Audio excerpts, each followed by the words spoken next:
The corporate card declined at 8:47 a.m., and Vivian Cross, CEO of a $200 million tech firm, felt the entire Starbucks line turn predatory. 12 strangers watched her fumble through her wallet like a fraud, while a barista's finger hovered over the void button. Then a security guard in a faded uniform stepped forward, slid a crumpled $5 across the counter, and said quietly, "I've got it." She looked up into eyes that somehow recognized her panic without knowing her name.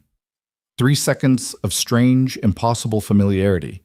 Then he was gone, and she was standing there holding a coffee she suddenly couldn't taste, wondering why a stranger's kindness felt like the first honest thing that had happened to her in years.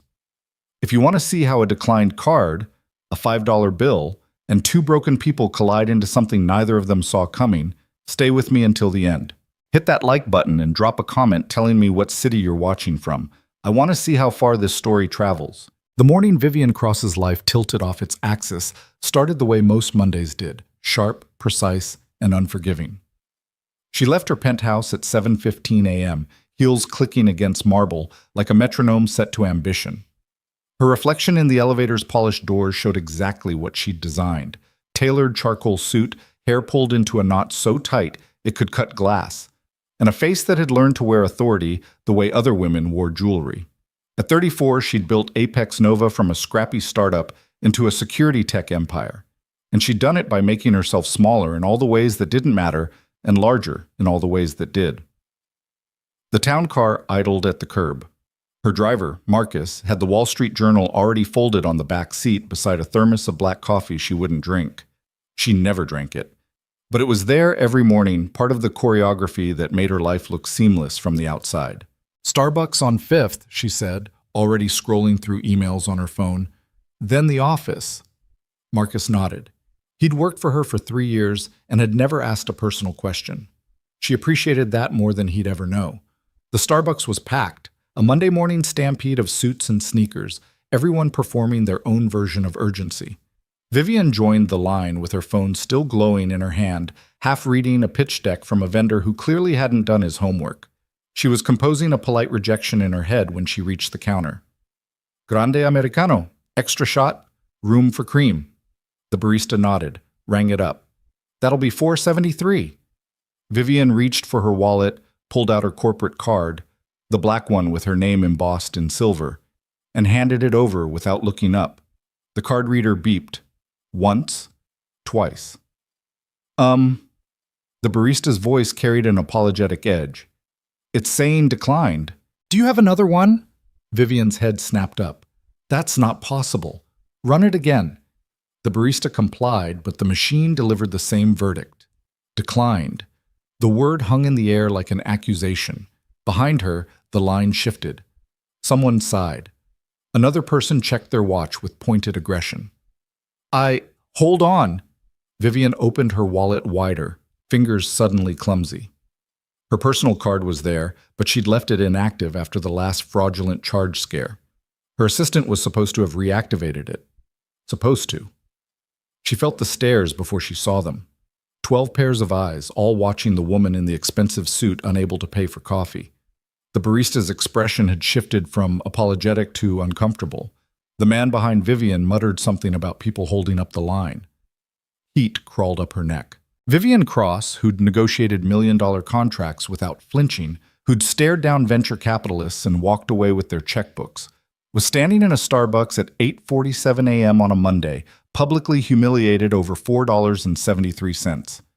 "I can transfer money from my account," she said, hating how defensive she sounded. "Just give me a second. It's fine. I've got it." The voice came from her left, low, calm, carrying none of the judgment she'd been bracing for. A hand appeared in her peripheral vision, weathered and sure, placing a crumpled $5 bill on the counter. Vivian turned. The man was tall, maybe 6'1", wearing a security guard uniform that had seen better days. The navy fabric was faded at the shoulders, the company patch slightly frayed at the edges. But his posture was solid, his expression steady, and his eyes, dark brown, tired but kind, met hers without pity. "Really?" he said quietly. "It's okay." For 3 seconds, Vivian forgot how to breathe. There was something in the way he looked at her, Not like she was a CEO who'd stumbled. Not like she was a woman who needed rescuing. He looked at her like he recognized something, some private war she'd been fighting, some exhaustion she'd learned to hide behind caffeine and spreadsheets. Like he'd stood in this exact spot before, in some version of his own life, and knew what it cost to keep standing. "Thank you," she managed. The words felt inadequate. He nodded once, a small gesture that somehow felt like absolution, and stepped back toward the pickup area. The barista handed Vivian her coffee. The line moved on. The moment dissolved into the Monday morning rush. But Vivian stood there for 5 seconds longer than she needed to, holding a cup that suddenly felt heavier than it should, watching a stranger in a faded uniform disappear into the crowd. She didn't even know his name. Yeah. By 9:30 a.m., Vivian was back in her element. Her office occupied the northwest corner of the Apex Nova Tower, all glass and steel and views that made visitors forget what they'd come to say. She had back-to-back meetings scheduled until 6, a product launch to finalize, and a board presentation to polish. The Starbucks incident had already receded into the background static of her day. Embarrassing, sure, but ultimately irrelevant. She was reviewing Q3 projections when her assistant, Miranda, knocked and entered with a stack of folders. "HR needs your signature on the final rejection letters," Miranda said, setting them on the desk. "They've already sent the soft no's, but these are the formal declines for the senior positions." Vivian nodded absently, reaching for her pen.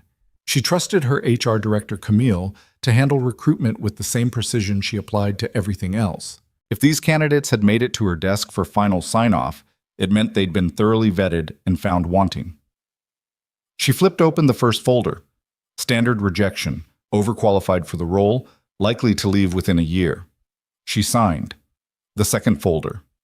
Underqualified, lacked necessary certifications. Signed.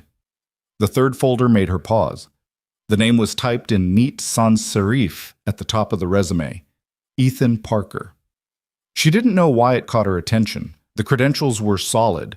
Degree in electrical engineering from NYU, 8 years at a mid-sized security firm, certifications in network architecture and threat assessment. But then came the gap. 3 years with no employment history, followed by a return to work in a drastically reduced capacity. Currently employed as a security guard at a commercial property management company.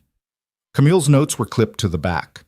Overqualified on paper, but the employment gap raises red flags. No clear explanation provided during screening.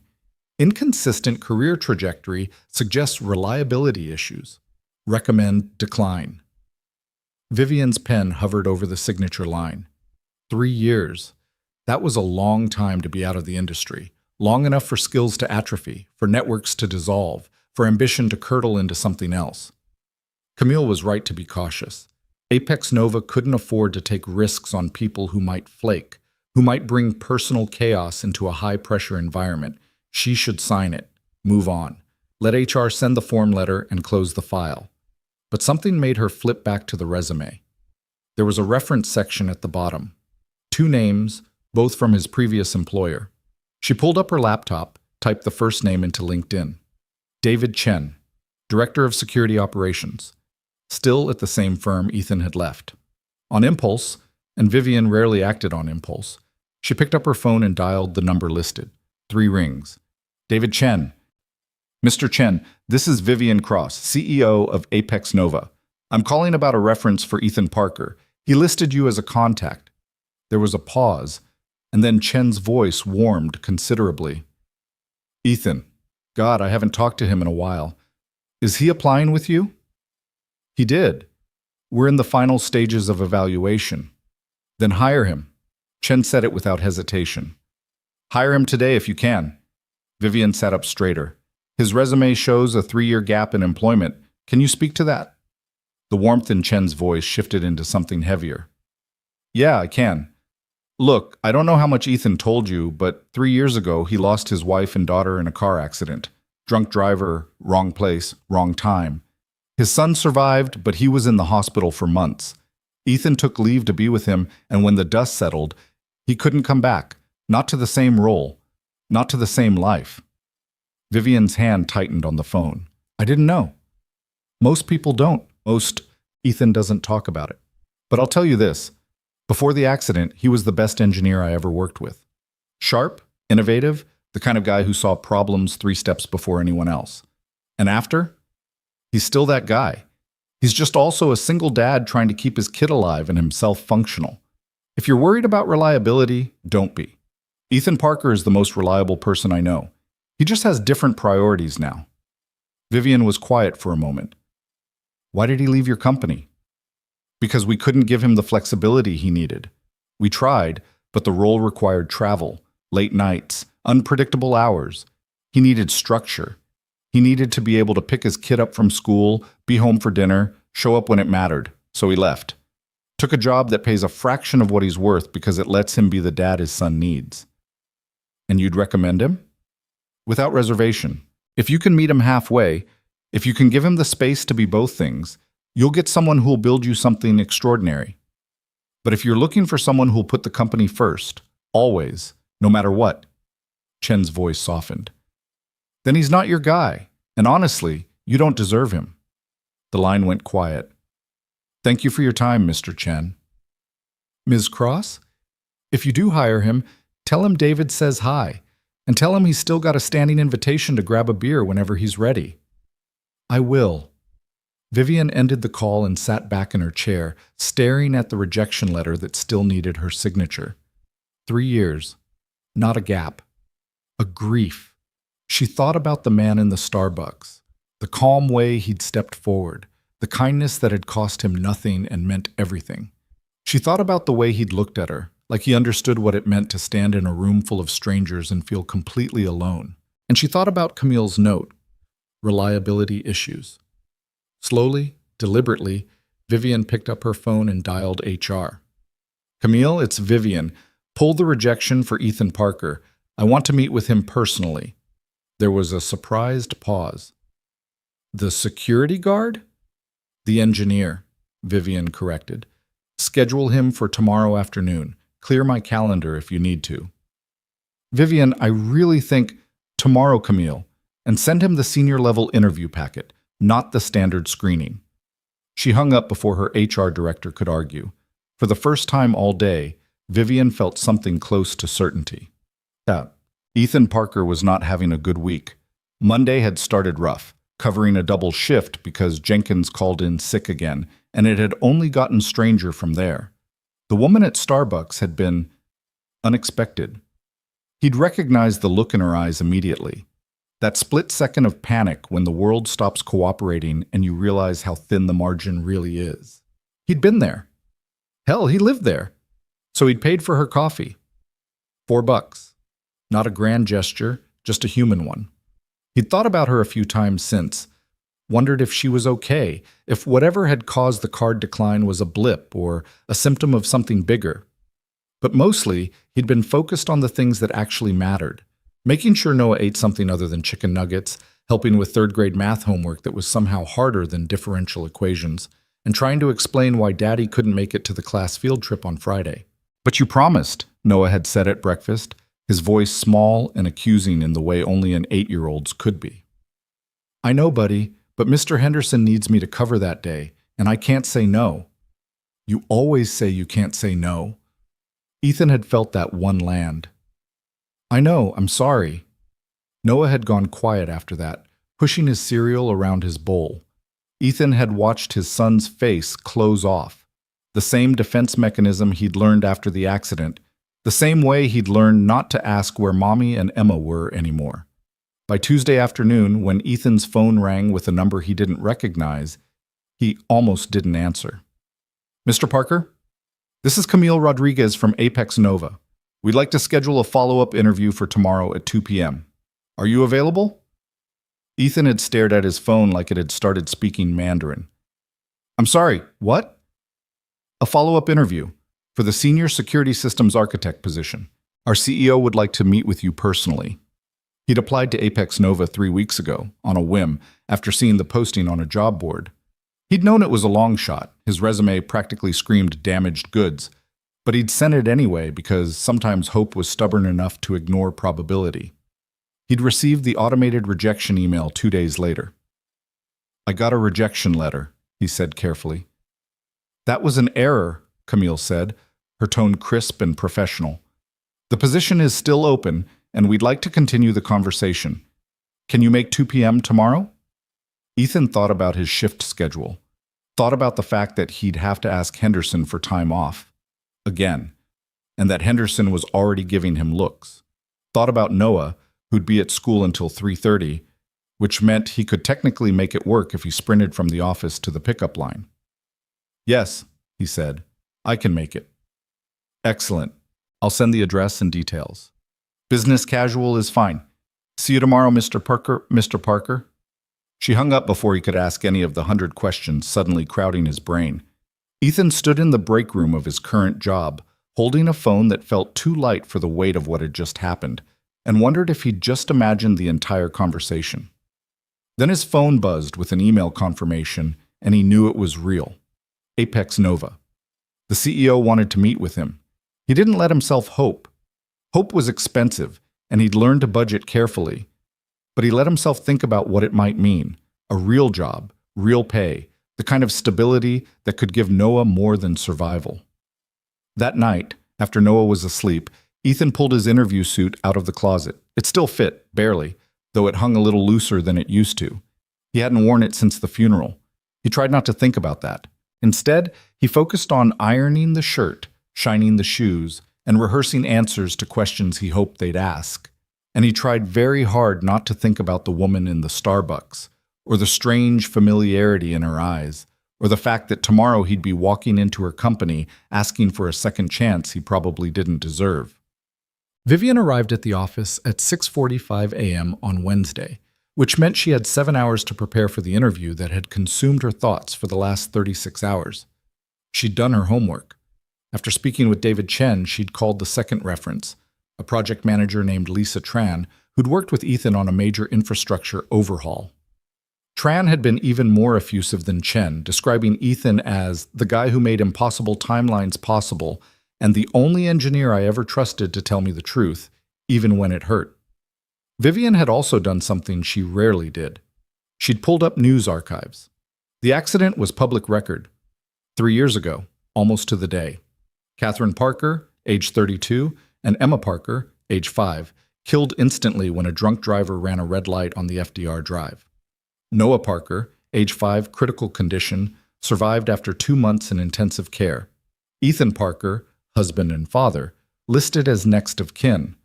There were photos, a GoFundMe page that had raised $30,000 for medical bills, a brief obituary in the local paper. Vivian had closed her laptop after reading it, feeling like she'd trespassed somewhere she didn't belong, but it had also clarified something. Camille's reliability issues weren't about work ethic or commitment. They were about a man who'd had his life shattered and had made the radical choice to prioritize the pieces that remained. And Vivian, who'd spent a decade prioritizing everything except the pieces that mattered, found herself wondering what that kind of courage actually looked like up close. At 1:55 p.m., Miranda buzzed her office. Mr. Parker is here. Send him in. Vivian stood, smoothing her skirt, and moved from behind her desk to the small conference table by the window. Less intimidating, more conversation than interrogation. The door opened, and Vivian felt the world tilt for the second time that week. It was him, the security guard from Starbucks, the man who'd paid for her coffee, the stranger who'd looked at her like he understood. Ethan Parker stopped just inside the doorway, and she watched the recognition hit him in real time. His eyes widened fractionally. His hand, half extended for a handshake, hesitated. You, he said quietly.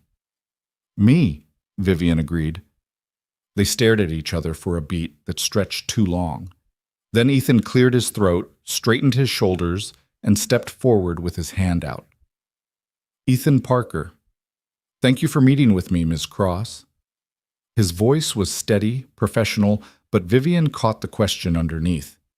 Did you know it was me? She shook his hand. His grip was firm, warm, grounding. Please, sit, and thank you for coming on short notice. They sat across from each other, the window framing Manhattan behind them like a promise neither of them had asked for. Vivian folded her hands on the table and met his eyes. I'll be honest, Mr. Parker. I didn't know it was you until just now, but I'm glad it is. Ethan's expression shifted, surprise maybe, or wariness. Why? Because I owe you $4.73, she said. And because I've spent the last 2 days wondering if the man who helped a stranger in a coffee shop is the same man my company was stupid enough to reject. A smile ghosted across his face, brief and real. And I'd like to unreject you if you're willing to hear me out. Ethan leaned back in his chair, and for the first time since he'd walked in, some of the tension left his shoulders. I'm listening. Vivian took a breath. This was the part she'd rehearsed, the part where she was supposed to stay professional, ask the standard questions, evaluate his technical skills and cultural fit. But looking at him now, this man who'd rebuilt a life from wreckage and still had the capacity to be kind to strangers, she found herself throwing out the script. I read about the accident, she said quietly.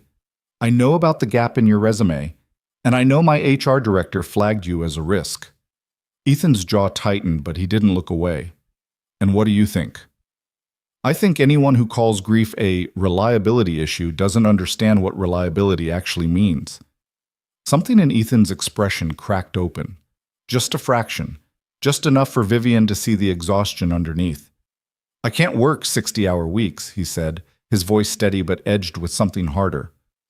I can't travel on short notice. I have a son who needs me to pick him up from school at 3:30 every day, and I won't negotiate on that. I won't miss his therapy appointments.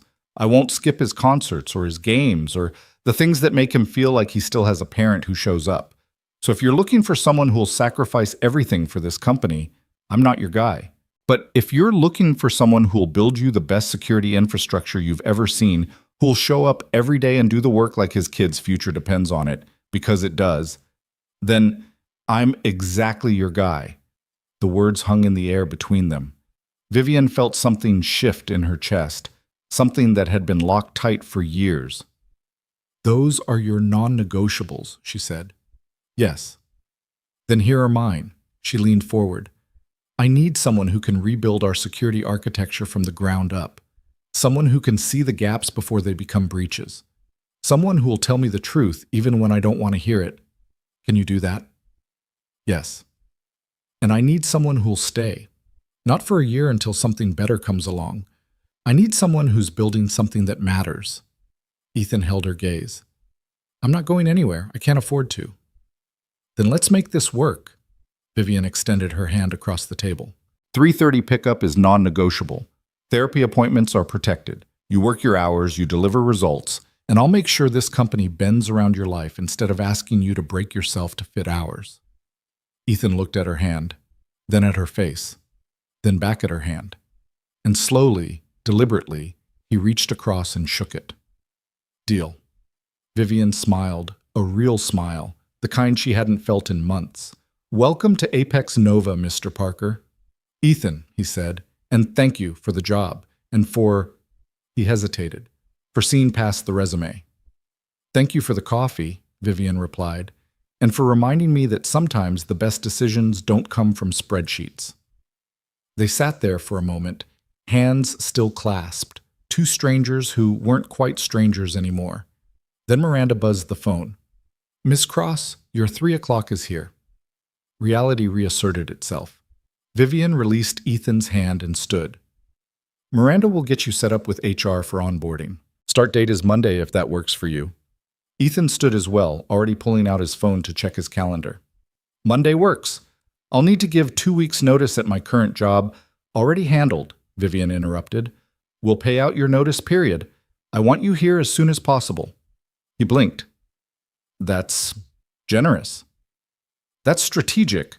We've got a product launch in 6 weeks, and I need your eyes on the system before we go live. She walked him to the door, then paused. Ethan? He turned. Your son, Noah, right? Ethan's expression shuddered slightly, protective. Yes. If he ever needs to come to the office after school, there's a quiet room on the 3rd floor with a couch and Wi-Fi.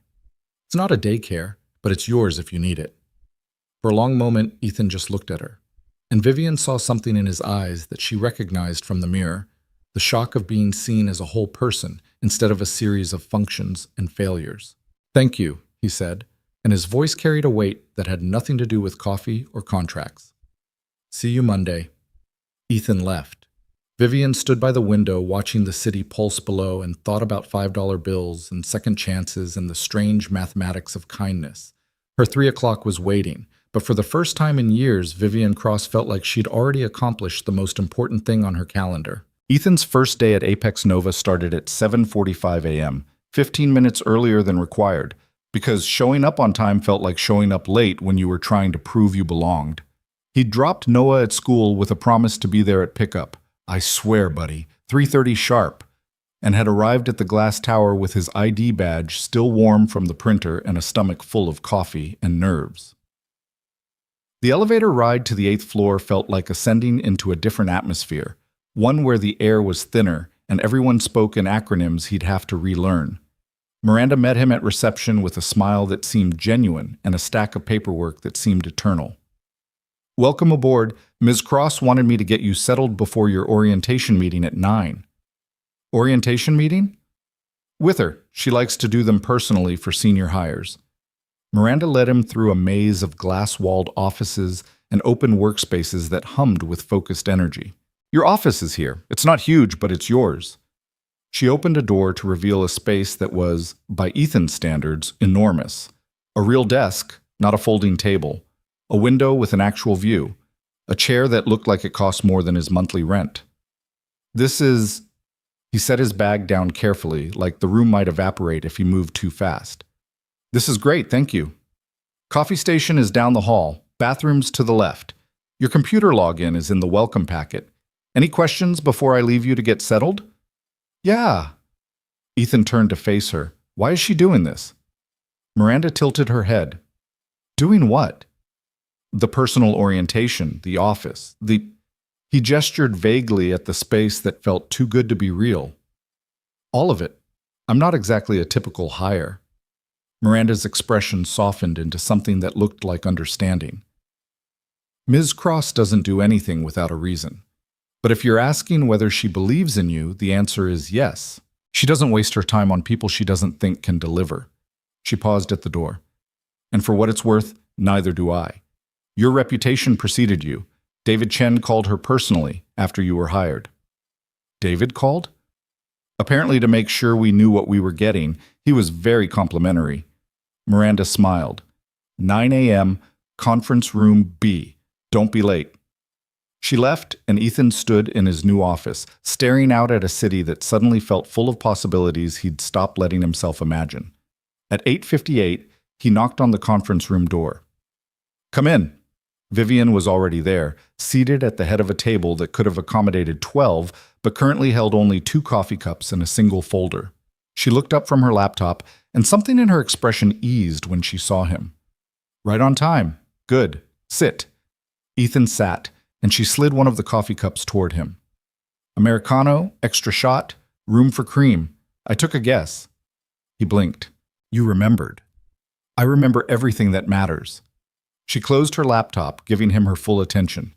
"How's Noah handling the transition?" The question caught him off guard. In 3 years of working security, exactly one person had ever asked about his son, and that had been Henderson, who'd immediately followed it up with a complaint about coverage. "He's okay," Ethan said carefully. "Nervous. He doesn't love change." "Understandable. Is he still in therapy?" "Twice a week, Tuesdays and Thursdays at 4:30. Vivian made a note on her phone. "Then we'll make sure you're out of here by 4 on those days. No exceptions, no guilt trips, no last-minute emergencies that aren't actually emergencies."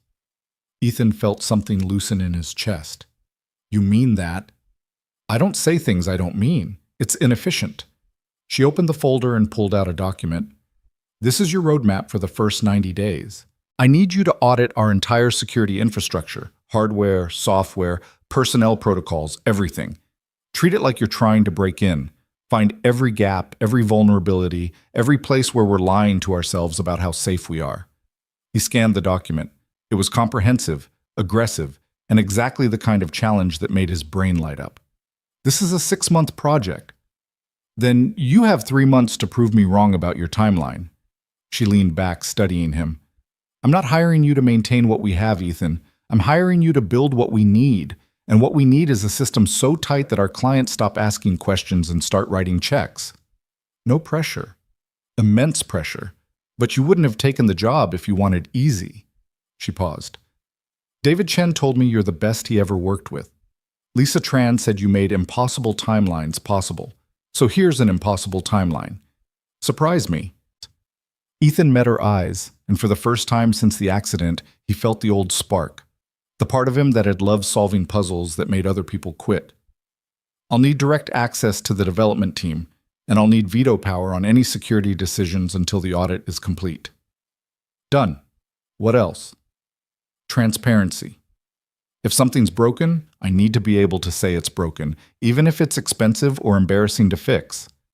Vivian's smile was sharp and approving. Especially if it's expensive or embarrassing, I didn't hire you to tell me what I want to hear. Then we're going to get along fine. Good, because in 6 weeks we're launching a new enterprise product, and I need to know if we're selling security or just the idea of it. She stood, extending her hand. Welcome to the team, Ethan. Try not to make me regret this. He shook her hand, feeling the strength in her grip. I'll do my best. Your best is why you're here.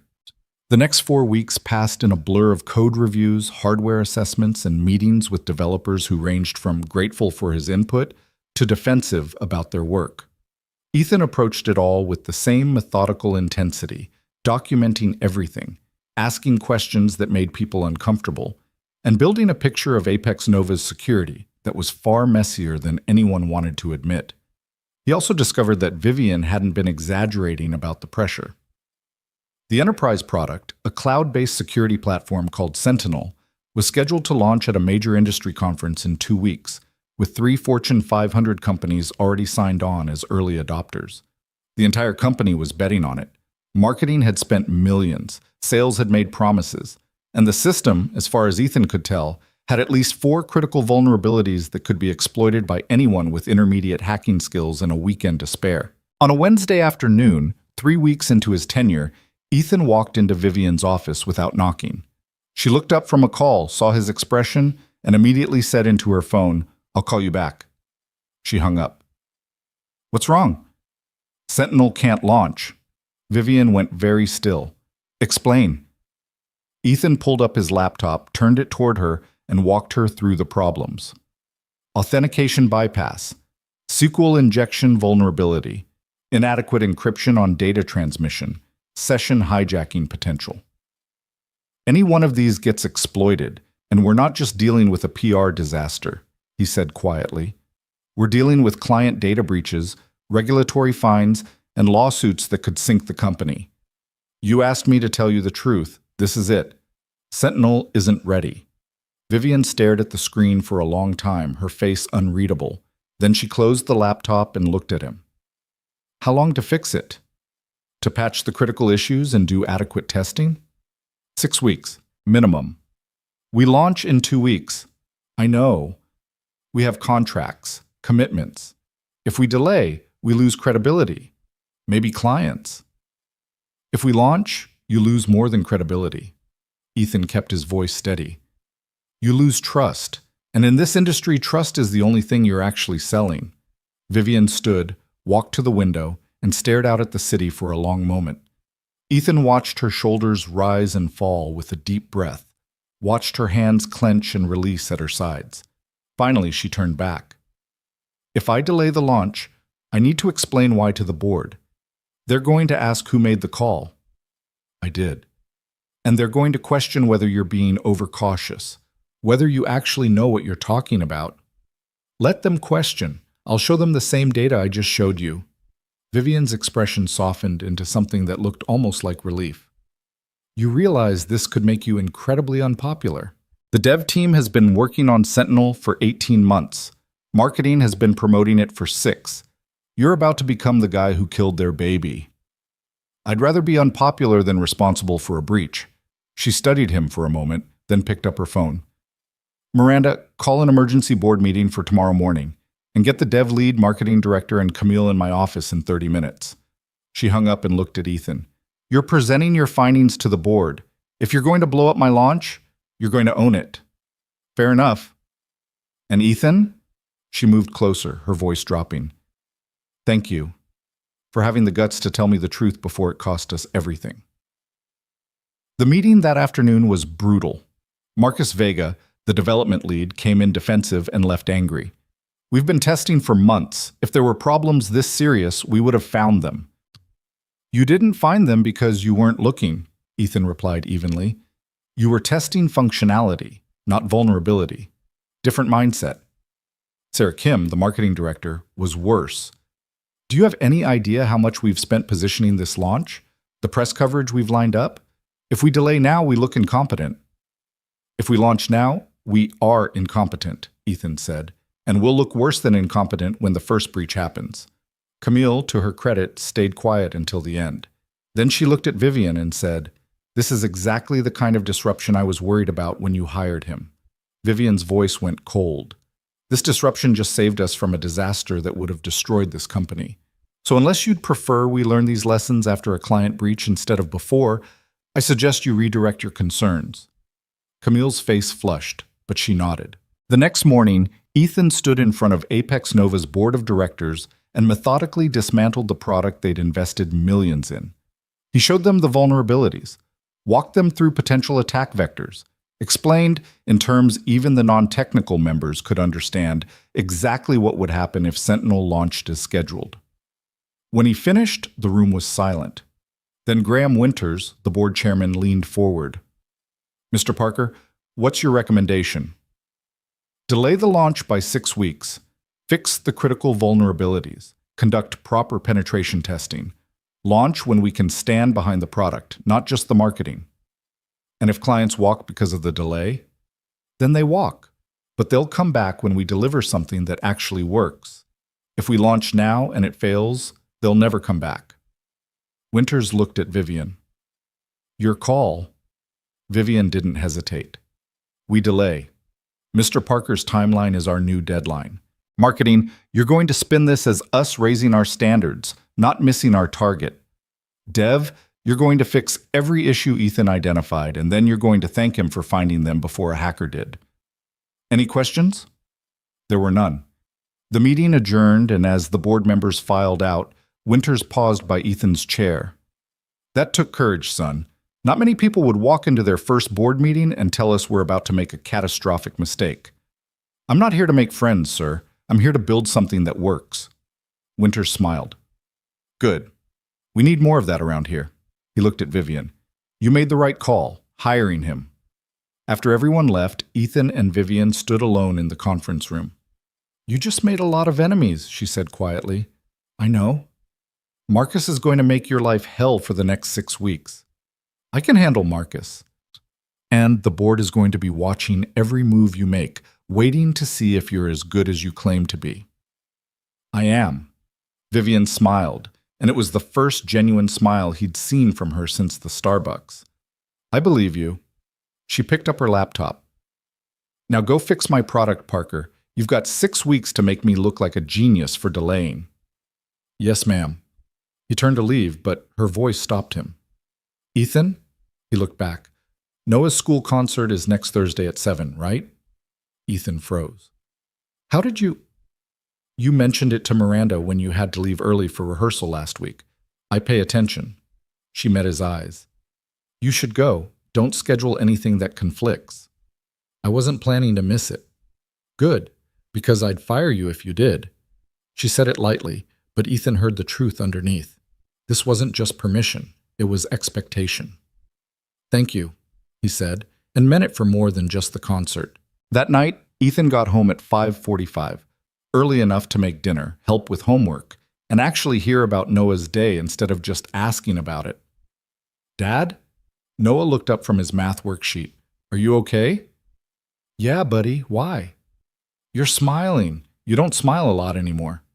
Ethan felt his chest tighten. "I'm good, Noah. Really good." "Hey, your concert's next week, right?" Noah's face lit up. "Thursday. We're doing 3 songs, and I have a solo in the second one. Just 4 lines, but Miss Peterson said I'm really good at it. Then I'll be in the front row." "You promise? Like, Actually promise, not just maybe promise? Ethan knelt down so they were eye level. Actually promise. Cross my heart. Nothing is more important than watching you sing. Noah threw his arms around Ethan's neck, and for a moment the world was just the two of them, holding on to each other in a kitchen that still felt too empty but was slowly becoming home again. The next 6 weeks were relentless. Ethan worked 12-hour days, then went home to be present for Noah, then worked another 2 hours after his son was asleep. He rebuilt authentication protocols, redesigned encryption standards, and personally tested every fix until he could break into the system in his sleep and knew exactly how to stop someone else from doing the same. Marcus remained hostile, but his team gradually warmed up once they saw that Ethan wasn't criticizing their work to make himself look good. He was fixing it because he genuinely cared about the product. By week 3, 2 of the senior developers were bringing him problems before they escalated, trusting his judgment more than their lead's ego. And Vivian was everywhere. She attended every major milestone meeting, asked questions that proved she understood the technical details, and ran interference with the board when they got impatient. She also started leaving things on Ethan's desk, a better keyboard when she noticed him wincing at his laptop setup, a standing desk converter when she saw him stretching his back, and once, a bag of Noah's favorite cookies with a note that just said, "For after homework." Ethan didn't know what to do with that level of attention. It felt personal in a way that went beyond professional courtesy. But he couldn't figure out if he was imagining it or if Vivian Cross, CEO, strategist, woman who seemed to operate on a frequency most people couldn't access, was actually seeing him as more than just an employee. On the night of Noah's concert, Ethan left the office at 5:30, ignoring Marcus's pointed comment about banker's hours. He picked Noah up from aftercare, let him change into his concert outfit, black pants and a white button-down that made him look painfully grown up, and drove to the school with his heart full of something that felt dangerously close to contentment. The auditorium was packed with parents, grandparents, and siblings holding phones ready to record. Ethan found a seat in the 3rd row, close enough to see Noah's face when he walked on stage. The lights dimmed, the choir filed out, and there was Noah, 4th from the left in the 2nd row, scanning the audience with barely concealed anxiety until his eyes found Ethan's. Ethan gave him a thumbs up. Noah's entire face relaxed into a smile. The first song was a standard crowd pleaser. The second song was where Noah's solo came in, 4 lines about stars and dreams and believing in yourself. His voice was small but clear, and he didn't miss a single word. Ethan's throat tightened. He pulled out his phone to record, hands shaking just slightly, when someone slid into the empty seat beside him. "Sorry I'm late. Traffic was worse than I expected." He looked over, and there was Vivian Cross, out of her suit and into jeans and a sweater, looking more human than he'd ever seen her. "What are you doing here?" he whispered. "Watching Noah sing. You mentioned it was tonight." She glanced at the stage. "Which one is he?" "2nd row, 4th from the left." She followed his gaze, and when Noah hit his solo, she smiled. "He's good. He's terrified, but he's doing it anyway." "Sounds familiar," Vivian murmured, and Ethan didn't know if she was talking about Noah or him. The concert lasted an hour. When it ended, parents flooded the stage to collect their kids. Ethan made his way through the crowd with Vivian trailing slightly behind, and when Noah saw him, he ran. "Did you hear me? Did I do okay?" "You were perfect, buddy. Absolutely perfect." Ethan hugged him, then noticed Noah looking past him at Vivian with curious eyes. "Noah, this is Ms. Cross. She's my boss." Vivian crouched down to Noah's level, extending her hand. "Hi, Noah. Your dad talks about you all the time. It's nice to finally meet you." Noah shook her hand solemnly. "He talks about you too. He says you're really smart and kind of scary." Ethan's face flushed. "Noah," but Vivian just laughed. A real laugh that sounded like she didn't get to use it often. "Both of those things are true. And you know what else is true? Your solo was fantastic. You should be really proud." Noah beamed. "Thank you. Are you coming to dinner with us? Dad always takes me to pizza after concerts." Vivian glanced at Ethan, a question in her eyes. He should say no, should maintain the professional boundary, should not invite his boss to family pizza night like they were friends instead of employer and employee. "You're welcome to join us," he heard himself say. "If you want." She smiled, soft and surprised. "I'd like that." They went to the pizza place 3 blocks from the school, a loud, chaotic spot with checkered tablecloths and a jukebox that played too loud. Noah ordered pepperoni, Ethan got margarita, and Vivian surprised them both by requesting pineapple and jalapeno. "That's a weird combination," Noah informed her seriously. "The best things usually are," Vivian replied. They ate and talked, and Noah asked Vivian questions with the fearless curiosity of 8-year-olds everywhere. "What's it like being a CEO? Do you have a dog? Can you do a cartwheel?" Vivian answered every question with the same thoughtful attention she gave board meetings, and somewhere between the second slice and Noah's detailed explanation of why his math teacher was basically a superhero, Ethan realized he was watching two of the most important people in his life get to know each other, and it felt right in a way that terrified him. By the time they left the restaurant, Noah was yawning, leaning against Ethan's side with the boneless exhaustion of a kid who'd spent all his energy being brave. "Thank you for coming," Ethan said to Vivian as they reached her car. "You didn't have to do that." "I wanted to." She looked at Noah, half asleep against his father. "You're doing a good job with him, Ethan. He's lucky to have you." "I'm the lucky one." She smiled, opened her car door, then paused. "See you Monday?" "Monday." She drove away, and Ethan stood in the parking lot with his son against his shoulder and a feeling in his chest that he hadn't let himself feel since the accident. Hope. Not the careful, budgeted kind. The dangerous kind. The kind that made you think maybe, just maybe, the world could be kind again. He carried Noah to the car, buckled him in, and drove home through streets that felt less empty than they had in 3 years. Part 3. Monday morning arrived with the kind of cold that made Manhattan feel sharper, clearer, like the city had been rinsed clean overnight. Ethan dropped Noah at school with their usual routine, backpack check, lunch reminder, promised to be on time for pickup. But something had shifted. Noah hugged him tighter than usual before running toward his classroom, and when he looked back, he was smiling. That smile carried Ethan all the way to Apex Nova. The lobby was buzzing with the particular energy that came before major milestones. In 2 weeks, Sentinel would finally launch, and this time, Ethan knew it was ready. The vulnerabilities had been patched, the systems tested and retested, and the development team had grudgingly admitted that his changes had made the product not just functional, but exceptional. He was reviewing the final security protocols when Miranda appeared at his office door, looking unusually tense. "Ethan, Ms. Cross needs you in the executive conference room. Now." Something in her tone made him stand immediately. "What's wrong?" "Just go, and—" She hesitated. "Good luck." That wasn't ominous at all. The executive conference room was on the top floor, a space Ethan had only been in twice, once for his board presentation, once for a project update. When he entered, he found Vivian standing at the head of the table, arms crossed, her expression carefully neutral. Seated around the table were Graham Winters, 2 other board members, and a man Ethan didn't recognize, 50s, expensive suit, the kind of smile that didn't reach his eyes. "Mr. Parker," Winters said, "thank you for joining us. Please, sit." Ethan sat, his instincts screaming that this was a trap, but he couldn't see the shape of it yet. The stranger leaned forward, extending his hand across the table. "Ethan Parker, I've heard a lot about you. Richard Caldwell, managing partner at Vanguard Capital. We're one of Apex Nova's largest investors." Ethan shook his hand, noting the grip that lasted a fraction too long, the assessment in Caldwell's eyes. "Nice to meet you." "Richard wanted to sit in on our pre-launch review," Vivian said, her voice perfectly professional but her eyes warning Ethan of something he couldn't quite read. "He's been following the Sentinel development closely." "Very closely," Caldwell agreed, settling back in his chair. "Especially given the significant delay you recommended, Mr. Parker.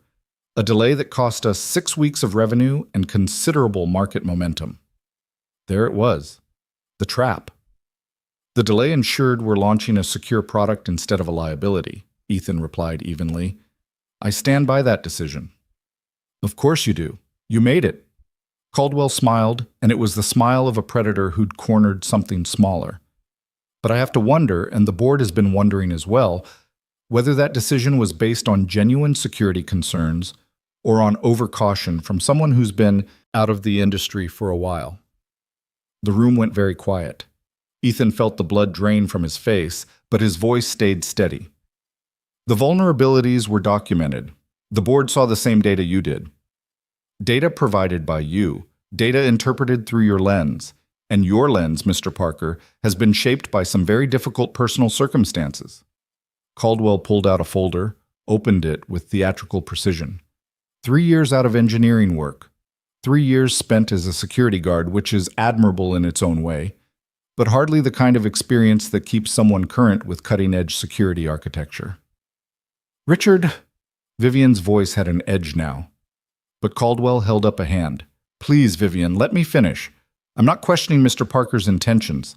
I'm sure he believed he was acting in the company's best interest, but belief and capability aren't the same thing. And when someone with a 3-year gap in their resume makes a call that costs the company millions in delayed revenue, we have to ask whether that gap affected their judgment. Ethan's hands clenched beneath the table. He knew what Caldwell was really saying. He knew the subtext, the implication that grief had made him weak, overcautious, unable to handle the pressure of high-stakes decisions. The vulnerabilities were real, Ethan said quietly.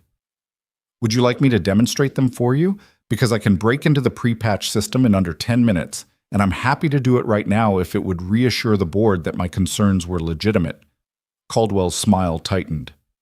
That won't be necessary. I'm sure you're very skilled at finding problems. The question is whether you're skilled at distinguishing between critical issues and theoretical ones, between risks that matter and risks that are simply cautious projections from someone who's learned to see danger everywhere. The implication hung in the air like smoke. Vivian stood so abruptly, her chair scraped against the floor. That's enough. Vivian, I'm simply raising concerns that several board members have expressed privately. Then those board members should have raised them in an actual board meeting, not ambushed my senior security architect in what was supposed to be a project review. Her voice was cold, controlled, but Ethan could see the fury underneath. And if you're questioning Ethan's qualifications, you're questioning my judgment in hiring him, which means you're questioning my leadership of this company. Caldwell's expression shifted, like he'd just realized he'd overplayed his hand. I'm not questioning your leadership. I'm performing due diligence on behalf of our investors. By attacking an employee's personal history in a professional meeting, that's not due diligence, Richard. That's a power play, and it's beneath you. Winters cleared his throat, and both Vivian and Caldwell looked at him.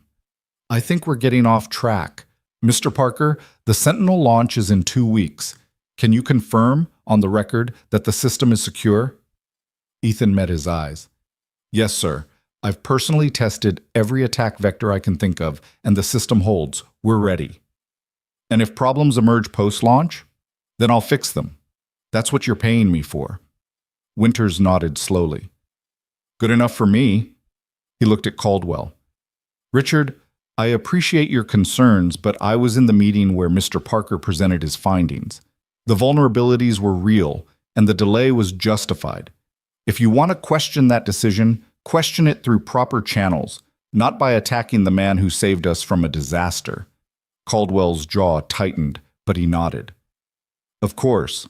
My apologies if I came across as aggressive. I simply wanted to ensure we're making decisions based on current expertise rather than outdated experience. It was a non-apology wrapped in another insult, but Ethan let it pass. The meeting dissolved after that, board members filing out with awkward nods. Caldwell left without another word, and Winters paused by Ethan's chair. Don't let him get to you, son. Richard likes to poke at people, see how they react under pressure. You handled yourself well. Thank you, sir. When the room finally emptied, it was just Ethan and Vivian. She was still standing at the head of the table, staring at the door Caldwell had exited through, her hands pressed flat against the wood like she was holding herself back from something. I'm sorry, she said finally. That was unconscionable. I should have shut it down sooner. You did shut it down. Winters backed me up. Only after Caldwell got his shots in. She turned to face him, and Ethan saw something raw in her expression. He had no right to bring up your personal life, no right to use your grief as a weapon against your professional judgment. But he did. And people are thinking it, Vivian, even if they're not saying it. Ethan stood, suddenly exhausted. Maybe they're right. Maybe I am overcautious. Maybe the last 3 years did change how I see risk. Of course they changed you. Grief changes everyone. But it didn't make you less capable. If anything, it made you more careful about what actually matters. She moved closer, her voice dropping. Do you know why I hired you? Because David Chen gave a good reference? Because when I asked you what you wanted from this job, you didn't say money or prestige or career advancement. You said you wanted to build something that matters, something your son's future depends on. You connected your work to your life instead of separating them. And that kind of integration, that kind of purpose, most people spend their whole careers trying to find it. You walked in here with it already built. Ethan felt something crack open in his chest. Caldwell thinks it makes me weak. Caldwell's an investor. He thinks anything that can't be monetized is weakness. Vivian's expression hardened. But he's wrong. And if he tries to undermine you again, I'll remove him from the board. I have the votes. You'd burn a major investor relationship over this? Over protecting my team? Yes, every time. She held his gaze. You saved this company from a disaster, Ethan. Don't let one insecure man with a checkbook make you doubt that. They stood there for a moment, the city sprawling behind them through the windows, and Ethan realized that somewhere along the way, this had stopped being just a job. Thank you, he said quietly, for having my back. Always. She said it like a promise. The Sentinel launch happened on a Thursday in a downtown hotel ballroom filled with industry press, potential clients, and competitors trying to look uninterested while taking notes. Vivian gave the keynote presentation, and Ethan watched from the wings as she commanded the room with the kind of confidence that made belief look easy. When she introduced the security features, the features he'd rebuilt from the ground up, she didn't mention the delay, the vulnerabilities, or the internal battles. She just presented a product so polished, so clearly superior to anything else on the market, that by the time she finished, 3 companies had already requested private demonstrations. After the presentation, there was a reception. Champagne, canapes, networking that felt like performance art. Ethan stayed on the edges, watching the tech reporters cluster around Vivian, watching potential clients shake hands and exchange business cards, watching Apex Nova's years of work crystallize into something real. Marcus appeared at his elbow with 2 champagne flutes. Guess you were right about the delay. Ethan accepted the glass, surprised. You're admitting that? Don't get used to it, but yeah, the product's better for it, and the press is eating it up. Marcus took a sip, his expression grudging, but genuine. You're good at this, Parker. I gave you hell because I thought you were some washed-up engineer Vivian hired out of pity. I was wrong. Apology accepted. I didn't apologize. I just acknowledged facts. But Marcus smiled when he said it, and when he walked away, Ethan felt like he'd just passed some invisible test. He was contemplating escape when Vivian found him. There you are. I've been looking for you. I'm not great at these things. Too much small talk. Neither am I, but if there's someone who wants to meet you. She gestured across the room to where Caldwell stood talking with a woman in a sharp gray suit. Richards brought a potential client, major defense contractor. They're interested in a customized version of Sentinel, but they want to talk to the security architect first. Ethan's stomach tightened. You want me to talk to Caldwell's client? I want you to show them why our security is the best in the industry. Can you do that? He looked at her, saw the challenge and the trust in her eyes, and nodded. Yeah, I can do that. They crossed the room together, and Caldwell's expression when he saw them approach was carefully neutral. Vivian, perfect timing. This is Catherine Reeves, CTO of Northpoint Defense Systems. Catherine, this is Vivian Cross, our CEO, and Ethan Parker, Senior Security Architect. Reeves shook their hands with a grip that suggested she didn't have time for nonsense. Mr. Parker, I've been reviewing your security documentation. It's thorough. Almost paranoid, actually. Paranoid is what keeps systems secure, Ethan replied. What specific concerns does Northpoint have? For the next 20 minutes, Reeves threw questions at him. Technical, detailed, the kind that separated people who knew security from people who just talked about it. Ethan answered each one without hesitation, walking her through encryption protocols, authentication hierarchies, and fail-safe mechanisms with the kind of clarity that came from having built every piece himself. Caldwell watched the entire exchange with an expression that grew increasingly tight. Finally, Reeves nodded. "I'm impressed, Mr. Parker. Richard mentioned you were relatively new to the position, but your expertise is evident. I'd like to schedule a follow-up meeting to discuss customization options." "Happy to arrange that," Vivian said smoothly. Reeves smiled, shook their hands again, and moved toward the bar. Caldwell waited until she was out of earshot, then looked at Ethan with something that might have been respect or might have been resentment. "Well done. You certainly know your material. Thank you. Though I have to say, that level of detail is unusual for someone who's only been with the company a few months. You must have put in considerable hours." There it was again. The implication, the subtle dig suggesting Ethan had something to prove, some deficit to overcome. "I put in the hours necessary to do the job right," Ethan said evenly. "Same as anyone else." "Of course. Though I imagine it's challenging balancing those hours with personal obligations. Single parenthood and all." Caldwell's smile was thin. "I hope it's sustainable long term." Vivian's voice cut in before Ethan could respond. "Richard, if you're concerned about work-life balance at Apex Nova, I'm happy to discuss our company culture." But implying that Ethan's commitment to his son somehow compromises his professional capabilities is both inaccurate and inappropriate. "I'm simply expressing concern. Then express it through proper channels, not passive-aggressive commentary disguised as small talk." She moved fractionally closer to Ethan, a physical statement of alliance. "And for the record, Ethan's results speak louder than your concerns. North Point just committed to a follow-up meeting based on his expertise. That's what matters." Caldwell's jaw worked for a moment, then he nodded stiffly. "Of course. My apologies if I overstepped." He walked away without another word. Ethan let out a breath he hadn't realized he'd been holding. Does he ever quit? Not until he gets what he wants, and what he wants is leverage. Vivian's expression was grim. He's been trying to position himself for more board influence ever since we delayed Sentinel. Tonight was about testing you, seeing if he could rattle you enough to make you look incompetent in front of a major client. He failed. Spectacularly. But he'll try again. She looked at him, and her voice softened.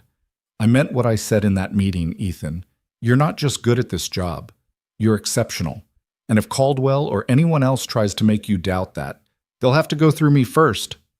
Something warm unfurled in Ethan's chest. "You keep defending me like this. People are going to talk." "Let them talk. I didn't build this company by worrying about gossip." But there was something in her eyes when she said it, something that made Ethan wonder if the gossip had already started, and she was choosing to ignore it. The reception wound down around 11. Ethan declined the offer to join the team for after-party drinks. Noah had a babysitter who charged overtime after midnight, and stepped outside to wait for his rideshare. The night air was cold, sharp enough to clear his head. He checked his phone, saw 3 texts from Noah's sitter confirming everything was fine, and one from Noah himself. "Dad, did your thing go good?" He smiled and typed back, "It went great, buddy. See you soon." "Mr. Parker?" He turned to find Caldwell standing a few feet away, hands in his pockets, expression unreadable. "Mr. Caldwell, I owe you an apology. A real one." Caldwell moved closer, and in the streetlight he looked older, tireder. "What I said in that meeting, what I've been implying, it was out of line. Your personal life is your own, and it has no bearing on your professional capabilities. You've proven that tonight and every day since you joined this company." Ethan studied him, trying to find the angle, the ulterior motive. "Why the change of heart?" "Because Catherine Reeves just told me you're the most competent security architect she's spoken to in 5 years, and North Point's contract could be worth $20 million. So either I admit I was wrong about you, or I admit I'm willing to sabotage company success to protect my ego." He extended his hand. "I'd rather admit I was wrong." Ethan shook it, still wary. "Fair enough. For what it's worth, I lost my brother a few years ago. Car accident, similar to what you went through. And watching you rebuild your career while raising your son alone, it's admirable. I should have said that from the start instead of treating your grief like a liability." The admission caught Ethan off guard. "I appreciate that. Caldwell nodded, released his hand, and walked back toward the hotel entrance. Ethan stood there for a moment, trying to reconcile the man who'd just apologized with the one who'd ambushed him in the conference room. People were complicated. Grief made them more so. His rideshare arrived, and he climbed in, exhausted but satisfied. But halfway home, his phone rang. Vivian's name on the screen. "Hey, everything okay? Are you still downtown?" Her voice sounded strange, tight. "On my way home." "Why?" "Turn around, come back to the hotel. I need you." His pulse spiked. "What happened?" "Just get here, please." She hung up, and Ethan leaned forward to redirect the driver, his mind racing through possibilities. Security breach, client emergency, something with the launch. When he arrived back at the hotel, Vivian was waiting in the lobby, still in her presentation outfit, but with her composure visibly cracked. She grabbed his arm the moment he walked in. "Thank God. Come with me." She pulled him toward the elevators, hit the button for the 5th floor, and didn't speak until the doors closed. "2 reporters from Tech Daily cornered me after you left. They're running a story tomorrow about Apex Nova's hiring practices. Specifically about how we hired a security guard with a 3-year employment gap to lead our most critical project." Ethan's blood went cold. "Caldwell. Has to be. The information they had was too specific. Someone fed them your employment history, spun it as me making reckless hiring decisions based on personal bias rather than qualifications." The elevator dinged, and she led him down the hallway to a suite. "They're giving me until midnight to provide a statement. If I don't, they run the story as is, which will make us look incompetent right as we're trying to secure major clients." She unlocked the suite door, and Ethan followed her into a space that was clearly being used as a war room. Laptop open on the desk, coffee cups scattered everywhere, legal pads covered in notes. "What do you need from me?" he asked. "The truth. I need to know if you're okay with me fighting this publicly. Because if I push back, they'll dig deeper into your background, your accident, your family, everything. It'll all become public, and I won't do that without your permission." Ethan sat down on the couch, processing. "What's the alternative?" "I give them a bland statement about how we hire based on merit, let the story run, and hope it doesn't gain traction. But that leaves you vulnerable, leaves the company vulnerable, and it lets whoever leaked this get away with trying to sabotage you." "You think it's Caldwell?" "I know it is. He apologized to you tonight because he knew this was coming, wanted to look reasonable before the story broke." Her expression was furious. "He tried to undermine you in the meeting, failed, so he went to the press instead." Ethan thought about Noah, about the life they'd built in the careful privacy of grief. Thought about reporters calling his son's school, digging into medical records, turning their tragedy into a headline. Then he thought about Vivian, standing in front of a boardroom defending him. Thought about the job that had given him back his professional identity. Thought about building something that mattered. "What would your statement say?" Vivian grabbed a legal pad, scanned her notes. "That Ethan Parker is one of the most qualified security architects in the industry, that his experience and expertise directly contributed to Sentinel's success, and that any suggestion he was hired out of anything other than merit is baseless and offensive. I'd include quotes from Reeves, from the board, from anyone willing to go on record about your work. Make it impossible for them to frame this as charity. And my personal life? I don't mention it unless they do. If they bring up the accident, I pivot to professional accomplishments. If they push, I say your personal resilience is an asset, not a liability, and that companies should be hiring more people who understand what actually matters instead of chasing credentials on paper." Ethan looked at her. This woman who'd taken a risk on him when no one else would, who'd fought for him at every turn, who was standing in a hotel suite at midnight trying to protect him from professional assassination. "Do it," he said. "All of it. I'm not hiding anymore." Relief flooded her expression. "You're sure?" "I'm sure." "And Vivian?" He stood, moved closer. "Thank you for caring this much." "Of course I care. You're—" She stopped, and something shifted in her expression. "You're important to this company. To me." The air between them changed. Ethan felt it, the way you feel a storm building before the first drop of rain. Vivian, I know, inappropriate. You work for me, there's a power dynamic, and this is the worst possible timing. She turned back to her laptop, fingers already flying over the keys. Forget I said that. Let me draft this statement. But Ethan didn't move. What if I don't want to forget it? Her hand stilled on the keyboard. Don't. Don't what? Don't say something that changes things unless you mean it, because I can't.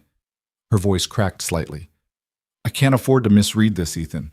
I've built my entire life around being certain, around making decisions based on data instead of feelings. And right now I have no data, just this feeling that when you're in the room, I breathe easier, and I don't know what to do with that. Ethan crossed the space between them, and when he spoke, his voice was steady. I mean it. Every word. You make me feel like I'm more than just a single dad trying not to drown, like I'm actually someone who can build something good again. Vivian looked up at him, and her eyes were bright with something that looked like hope and fear mixed together. This could complicate everything. I know. The gossip will get worse. People will say I'm showing favoritism, that we're both compromised. Let them say it. And Noah would like you. Already does, actually. He asked if you were coming to pizza again. She laughed, a sound caught between joy and disbelief. You're serious about this. I haven't been serious about anything except Noah in 3 years. So, yes, I'm serious. For a long moment, they just looked at each other. Then Vivian saved her document, closed her laptop, and stood. Help me write this statement. Then, when we've handled the crisis and saved our reputations and proven that Caldwell's an ass, then we figure out what this is. Ethan smiled. Deal. They spent the next 2 hours crafting a response that was professional, pointed, and unassailable. By the time they sent it at 11:47 p.m., Ethan's eyes were burning and Vivian had consumed enough coffee to power a small city. The statement went live on Apex Nova's website at midnight, simultaneously sent to Tech Daily and every other major outlet. The next morning, the story ran. But instead of the hit piece Caldwell had clearly wanted, it became a profile of unconventional hiring success, featuring quotes from Reeves, Winters, and 2 other clients praising Ethan's work. Tech Daily's headline read, Apex Nova CEO proves merit beats resume gaps. Vivian forwarded it to Ethan with a single word, victory. He sent back, thank you, for all of it. Her response came 3 minutes later. Dinner, after we figure out what this is? Ethan stared at his phone, his heart doing something complicated and terrifying and hopeful. He typed back, yes, absolutely yes. The dinner didn't happen for 3 weeks, not because either of them changed their minds, but because the Sentinel launch triggered a cascade of client meetings, system integrations, and media interviews that consumed every spare hour Vivian had. Ethan, meanwhile, was managing the technical implementation for Northpoint's customization while simultaneously training 2 new security engineers and trying to maintain some semblance of normal life for Noah. They texted, though. Small things, mostly work-related, but with an undercurrent that felt like something else entirely. Vivian at 11 p.m. on a Tuesday. Northpoint wants to accelerate their timeline. Can we handle it? Ethan at 11:03. Yes, but you need to sleep. This is the 4th late message this week. Vivian at 11:04. You're texting back, so you're awake too. Ethan at 11:05. I have an excuse. 8-year-old had a nightmare. What's yours? Vivian at 11:07. Thinking about things I shouldn't be thinking about during work hours. Ethan stared at that message for a full minute before responding, same. The office gossip started around the 2-week mark, quiet at first but growing louder. Miranda mentioned it delicately one morning when she brought Ethan his coffee. Just so you're aware, people are talking about you and Ms. Cross. Ethan looked up from his screen. What are they saying? That she defended you pretty hard during the Tech Daily thing, that you two have been seen leaving the building together, that she's been smiling more. Miranda's expression was carefully neutral. I'm not saying any of it's bad, just that people notice. Noted. Thank you. After she left, Ethan sat back in his chair and wondered if this was what Vivian had meant about complications. The scrutiny, the assumptions, the way private choices became public speculation when you worked somewhere long enough. He texted her. Miranda says people are talking. Her response came immediately. Let them. unless it bothers you. No, just wanted you to know. I know, I have ears everywhere. Comes with the job. That night, Noah asked a question that caught Ethan completely off guard. Dad, do you like Miss Cross? They were doing dishes, Noah drying while Ethan washed, their routine so familiar it usually didn't require much thought. But that question made Ethan's hands still in the soapy water. What makes you ask that? You smile when you talk about her, and you check your phone a lot, like you're waiting for messages. Noah stacked a plate carefully in the cupboard. Tommy's mom does that when she talks to her boyfriend. Ethan dried his hands, knelt down so he was eye level with his son. Would it bother you if I liked her? Noah considered this with the seriousness he applied to everything important. Is she nice to you? Very nice. Does she make you happy? She does. Then it's okay. Should be happy, Dad. You're sad a lot, even when you pretend you're not. Noah's voice got smaller. I don't want you to be sad forever. Ethan pulled him into a hug, feeling his throat tighten.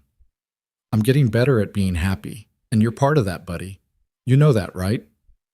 I know, but maybe Miss Cross can be part of it too. Noah pulled back, his expression thoughtful.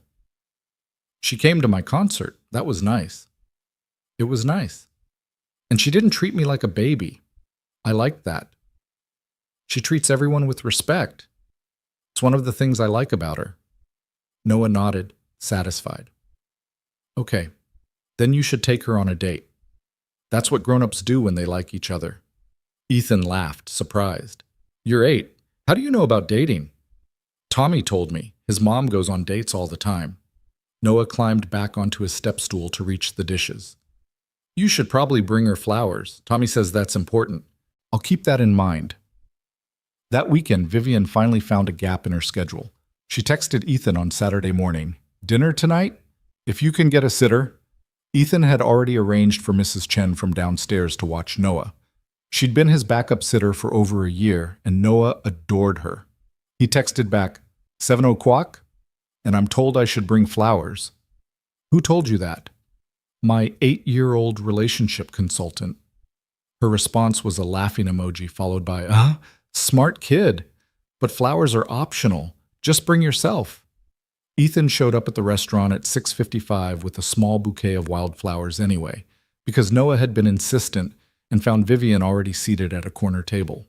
She was out of her usual armor of suits and heels, wearing a simple black dress and her hair down for the first time since he'd known her. She looked younger, softer, and when she saw him, her smile was genuine and unrehearsed. You brought flowers. I was under strict orders. Yeah. He handed them to her, suddenly feeling like a teenager on a first date. Noah said they were important.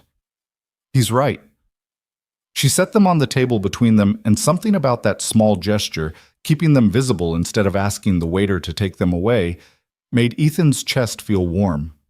They ordered wine, then dinner, and for the first 20 minutes they talked about work because it was safe and familiar. North Point's contract, the new hires, the next product iteration. But eventually, Vivian set down her glass and looked at him with an expression that was both nervous and determined. We're doing this wrong. Doing what wrong? This. We're two people who clearly care about each other, sitting in a restaurant talking about security protocols, like we're in a board meeting. She leaned forward. Ask me something that has nothing to do with Apex Nova. Ethan smiled. Okay. Why did you become a CEO? Because I didn't want anyone else making decisions about my life. I watched my mother work for a company that undervalued her for 20 years, watched her swallow every dismissal and slight because she needed the paycheck. I decided I'd rather build something myself than spend my life asking permission to exist. She paused. Your turn. Why engineering? I like solving puzzles, still do, and I liked the idea that there were right answers, clear solutions. Life was messy, but code wasn't. At least until the accident. After that, nothing felt clear anymore. Vivian's expression softened. Do you want to talk about it? The accident? Ethan had spent 3 years deflecting that question from therapists, well-meaning friends, even his own family. But sitting across from Vivian, he found he actually did want to talk about it. Catherine was a teacher, 3rd grade. She loved her kids almost as much as she loved ours. We were coming back from Emma's dance recital, She'd just turned 5, wanted to be a ballerina more than anything in the world. Noah was talking about how his sister had been the best one on stage, and Emma was arguing that Sophia Chen had been better. His voice caught, but he pushed through. And then there was this car, coming through the intersection too fast. I saw it, tried to swerve, but there wasn't time. The driver hit us on Catherine's side. She and Emma died on impact.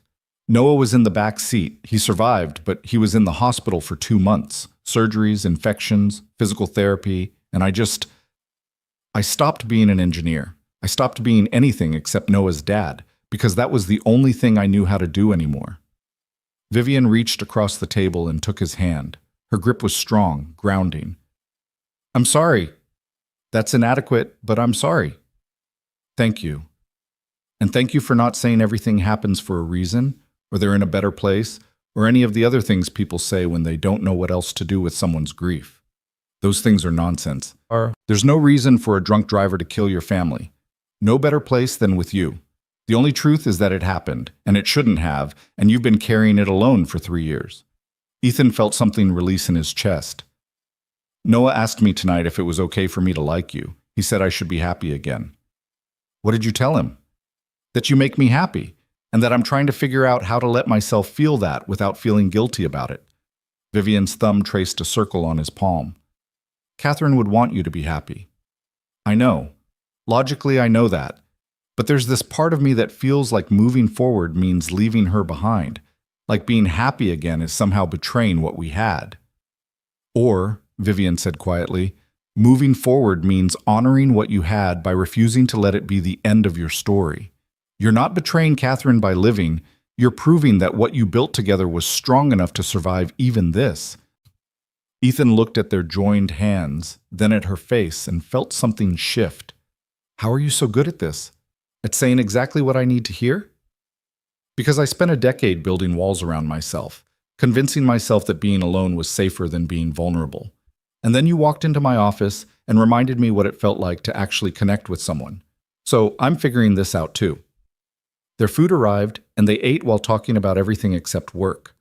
Vivian told him about growing up in a small town in Pennsylvania, about being the scholarship kid at an Ivy League school, about the first company she'd built and lost before starting Apex Nova. Ethan told her about his family, about his parents' confusion over his career change, about the way Noah had learned to read by memorizing his mother's favorite books. By the time dessert came, Ethan realized he'd been smiling for 2 hours straight. This was nice, Vivian said as they left the restaurant. We should do it again. Definitely, though Noah's going to interrogate me about every detail. Tell him I said hello, and that the flowers were perfect. They stood on the sidewalk, the city moving around them, and Ethan felt the same pull he'd felt in the hotel suite weeks ago, the sense that something important was happening, something that couldn't be undone. Can I call you tomorrow? He asked. Not about work, just to talk. I'd like that. She stepped closer and Ethan could smell her perfume, something subtle and clean. Ethan? Yeah? I'm really glad you paid for my coffee that day. He laughed. Best $4 I ever spent. She kissed his cheek, a brief touch that felt like a promise, then walked to her car. Ethan watched her go, then texted Noah's sitter that he was on his way home, feeling lighter than he had in 3 years. The next few weeks settled into a rhythm. Work during the day, texts throughout, and phone calls at night after Noah was asleep. They were careful at the office, professional and appropriate, but everyone knew anyway.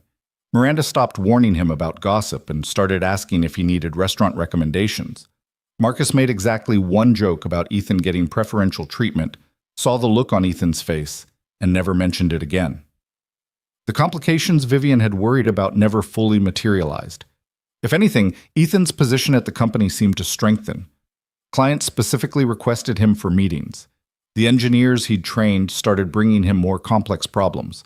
And when Winters pulled him aside one afternoon to say, "Whatever you and Vivian have going on, it's working. She's been more focused and less isolated since you started. Keep it up."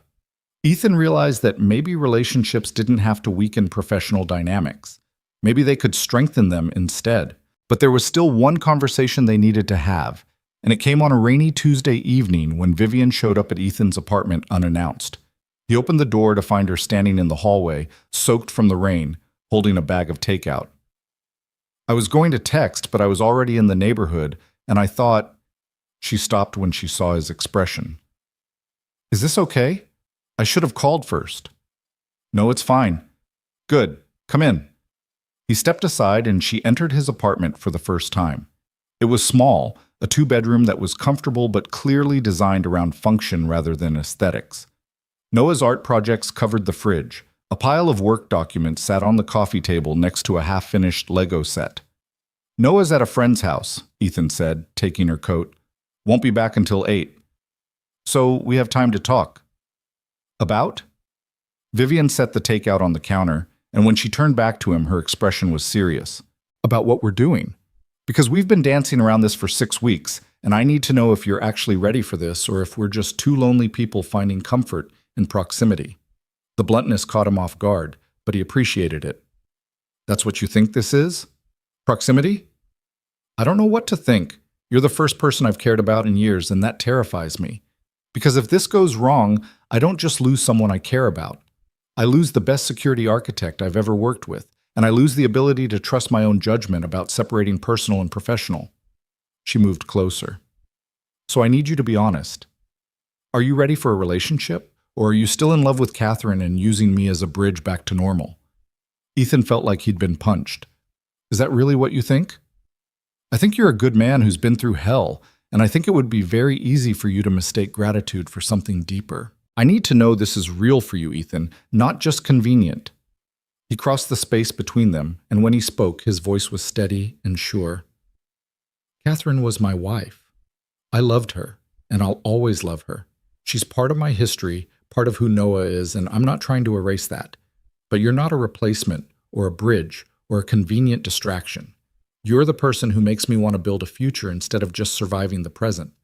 You're the person who sees me, all of me, the engineer and the dad and the guy who's still figuring out how to be happy again and doesn't ask me to choose between those things. Vivian's eyes were bright. You mean that? Every word. And I know this is complicated. I know there are risks and gossip and a power dynamic we have to navigate carefully, but I'm ready for this. For you.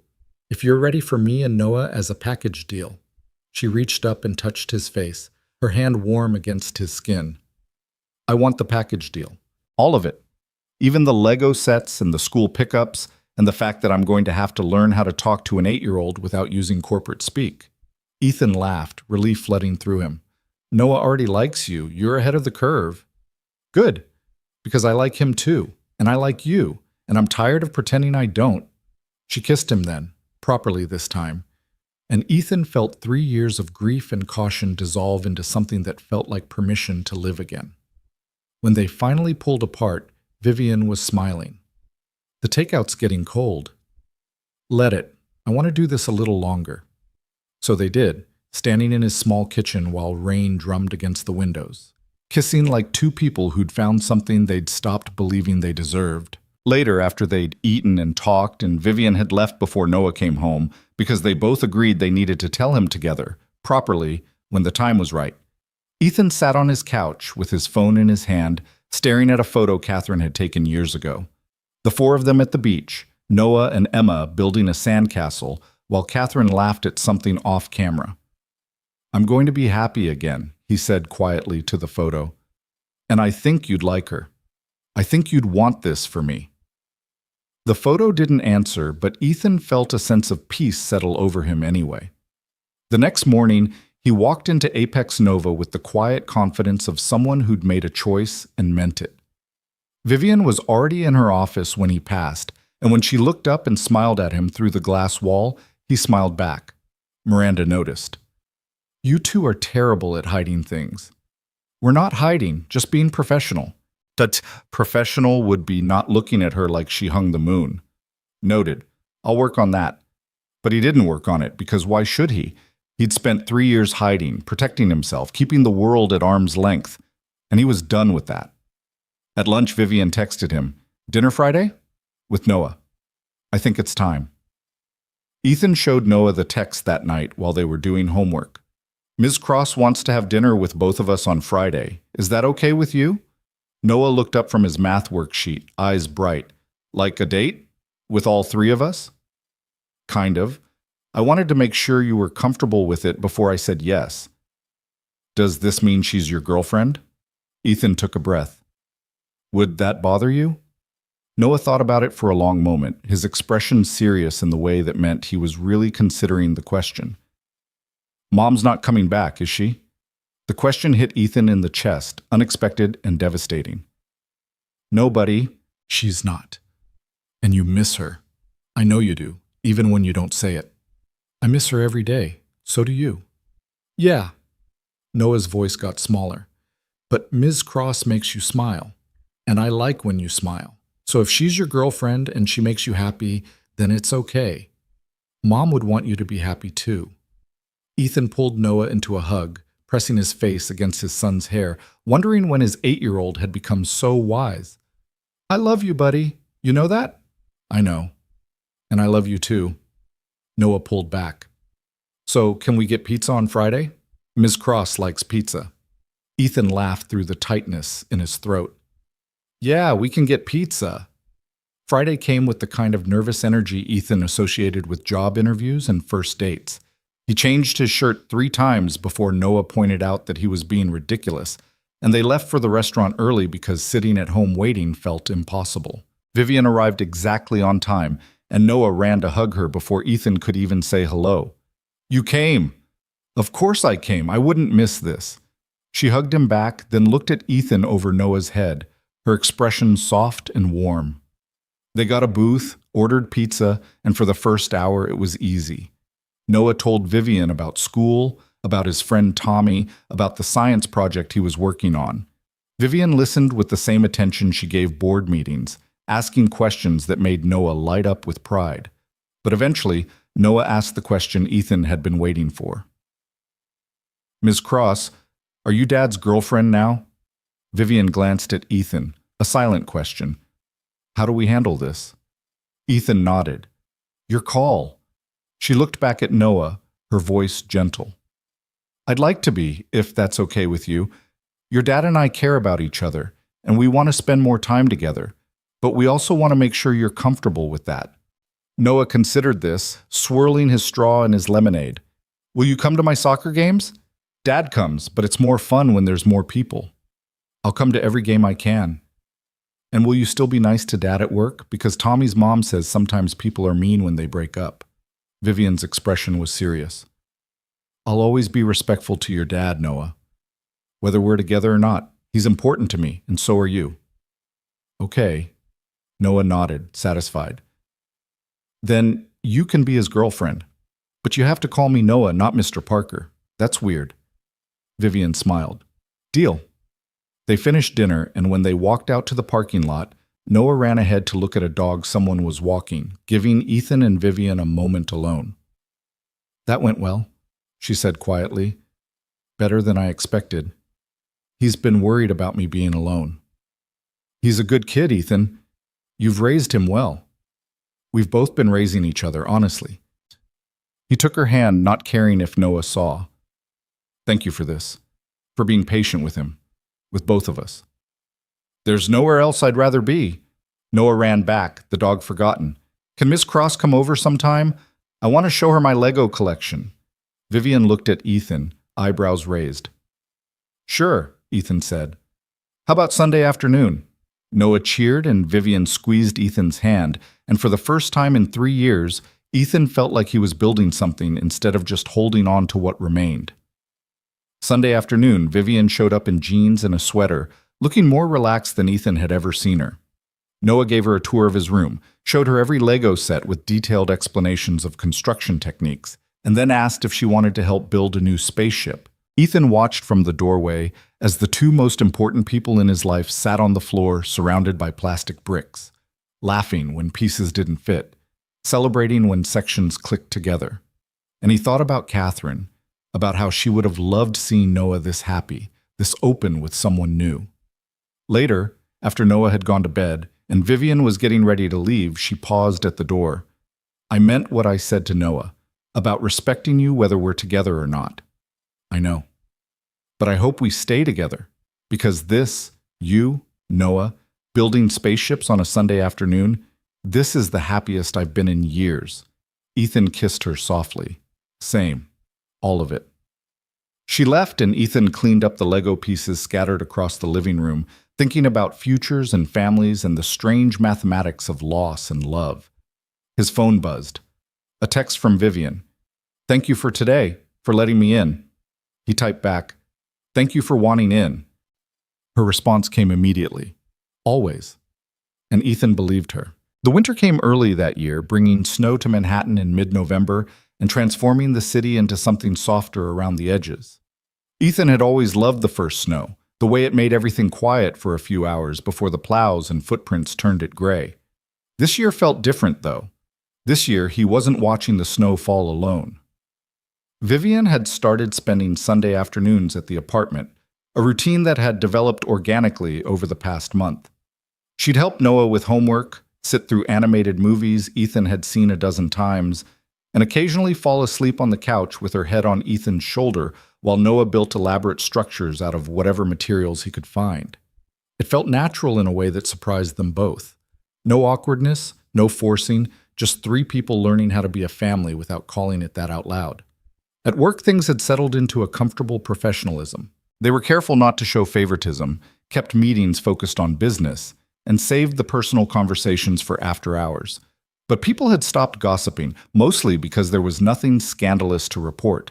Just two competent professionals who happened to care about each other and were navigating it with integrity. The real test came in early December, when Apex Nova announced its annual holiday party. I need a +1, Vivian said one evening while they were cleaning up after dinner.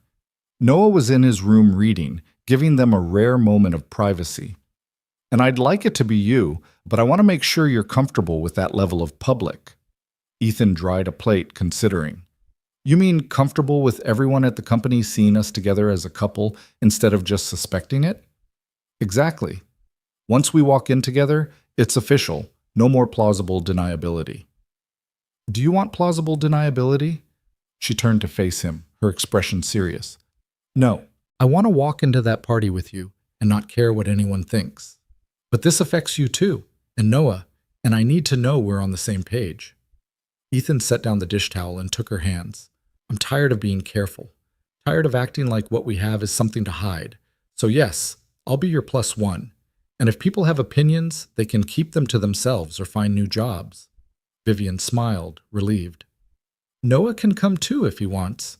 We always make it family-friendly for the first few hours. He'll love that. He's been asking when he gets to see your office. The night of the party, Ethan stood in front of his closet trying to decide between two ties while Noah sat on the bed offering completely contradictory fashion advice. The blue one makes you look serious. The red one makes you look like you're going to a wedding. Which is better? I don't know. You're the grown-up. Ethan laughed and chose the blue tie, then helped Noah into the sweater Vivian had bought him last week, a gesture that had made the kid feel incredibly sophisticated. They took a cab to the venue, a historic building in Midtown that Apex Nova had rented for the evening, and found Vivian waiting in the lobby. She was wearing a dark green dress that made her look elegant and powerful simultaneously, and when she saw them, her face lit up in a way that made Ethan's chest feel too small for his heart. You both look fantastic, she said, kissing Ethan's cheek and then kneeling to adjust Noah's collar. Ready to see the party? Noah nodded enthusiastically, and they walked in together. A deliberate choice, a public statement, a line crossed that couldn't be uncrossed. The room fell quiet for approximately 3 seconds. Then Marcus appeared with 2 champagne flutes and a juice box. Took you long enough to make it official. We've had a betting pool running for 6 weeks. He handed Noah the juice box. The smart money was on you two showing up together tonight. Who won? Vivian asked, amused. Miranda. She called it the day after the Tech Daily article ran. Marcus raised his glass. Congratulations, by the way. You're good for each other. Even I can see that, and I'm terrible at reading people. Other colleagues approached throughout the evening, some offering congratulations, others just nodding acknowledgement, all of them treating it like the non-scandal it was.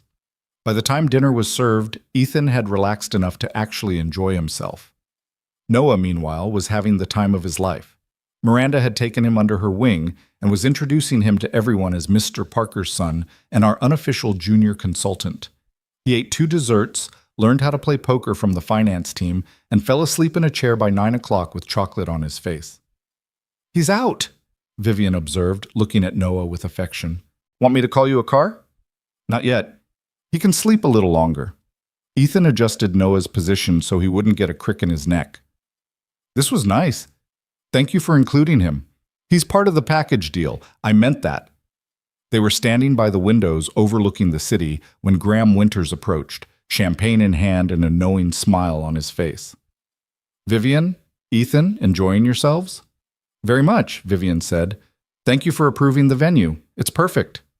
"It is. Though I have to say the real highlight of the evening is watching the 2 of you finally stop pretending." Winters chuckled. "I've been in business 40 years, and I can tell you, the best partnerships are the ones built on mutual respect and genuine affection. You 2 have both. Don't lose that." "We won't, sir," Ethan said. "Good, because Apex Nova needs you both." Winters raised his glass. 2 unexpected combinations that work better than anyone predicted. They toasted, and as Winters moved away to mingle with other guests, Vivian leaned against Ethan's shoulder. "Think we passed the test?" "I think we're past the point where anyone's testing us." But the real test came 2 weeks later, and it had nothing to do with office politics. Ethan was in a meeting when his phone rang with Noah's school number. He excused himself immediately and stepped into the hallway. "Mr. Parker, this is Principal Morrison. Noah's fine, but we need you to come pick him up. He's had an incident." Ethan's stomach dropped. "What kind of incident?" "He got into an altercation with another student. No one's hurt, but we need to discuss it with you in person." 15 minutes later, Ethan was sitting in the principal's office while Noah sat beside him with red eyes and a stubborn expression. The other boy, Tyler, apparently, was in the next room with his parents. "What happened?" Ethan asked quietly. Noah's jaw tightened. "Tyler said you were dating your boss because you couldn't get a real job on your own. He said you were using her and she was stupid for falling for it." Ethan felt anger flash through him, but he kept his voice level. "And what did you do?" "I told him to shut up. He didn't, so I pushed him." "Noah, I know I'm not supposed to push, but he was saying mean things about you and Ms. Cross, and he wouldn't stop." Noah's voice cracked. "He made it sound like you're not good enough. Like we're not good enough." Ethan pulled Noah against his side, feeling his son shake with anger and hurt. "You are absolutely good enough. We both are. But pushing someone isn't how we handle this." "Then how do we handle it?" "Because people are always going to say things. Tommy's mom already asked if Ms. Cross bought you your job." Noah looked up at him with eyes too old for 8. "How do we make them stop?" Ethan didn't have a good answer for that. He met with Principal Morrison, accepted the 1-day suspension, and drove Noah home in silence. That evening, Vivian showed up unannounced. Miranda had told her what happened, and found Ethan sitting on the couch while Noah did homework at the kitchen table, both of them radiating tension. "I heard about school," she said quietly, sitting beside Ethan. "Is he okay?" "Physically, yes. Emotionally," Ethan ran a hand through his hair. "He's dealing with gossip about us, about me using you for job security, and I don't know how to protect him from that." Vivian was quiet for a moment, then stood and walked to the kitchen table. "Noah, can we talk?" He looked up, wary. "Are you mad at me?" "No, but I want to tell you something important." She pulled out a chair and sat across from him. "When people say your dad is using me or that I gave him a job he didn't earn, they're wrong. Do you know why?" Noah shook his head. "Because your dad is the best security architect I've ever worked with. He saved our company from a disaster, built a product that's making us millions of dollars, and earned the respect of every person on our team through hard work and intelligence. Nobody gave him anything. He earned it. But people don't believe that. Some people won't, no matter what evidence they see, and that's their problem, not ours." Vivian's voice was firm but kind. "But you know what I've learned? The people whose opinions actually matter, the ones who see your dad work every day, who know what he's capable of, those people know the truth. And the rest? They're just noise. It's loud noise." "I know, And I'm sorry you had to hear it, but pushing Tyler won't make it stop. You know what will? What? Living your life so well that the noise becomes irrelevant. Being so happy and so confident in who you are that other people's opinions can't touch you. She reached across and squeezed his hand. Your dad taught me that, actually. He walked into my office after 3 years of people doubting him, and he didn't apologize for his gap or his circumstances. He just showed me what he could do, and he's been doing that every day since. Noah looked at Ethan. Is that true? Pretty much, though I had a lot of help along the way. Ethan met Vivian's eyes. From people who saw past the resume to the person underneath. Noah thought about this, his expression gradually softening. I still think Tyler's a jerk. He might be, Vivian agreed, but he's also 8 years old and probably repeating things he heard his parents say, which doesn't make it okay, but it does mean he might not fully understand what he's saying.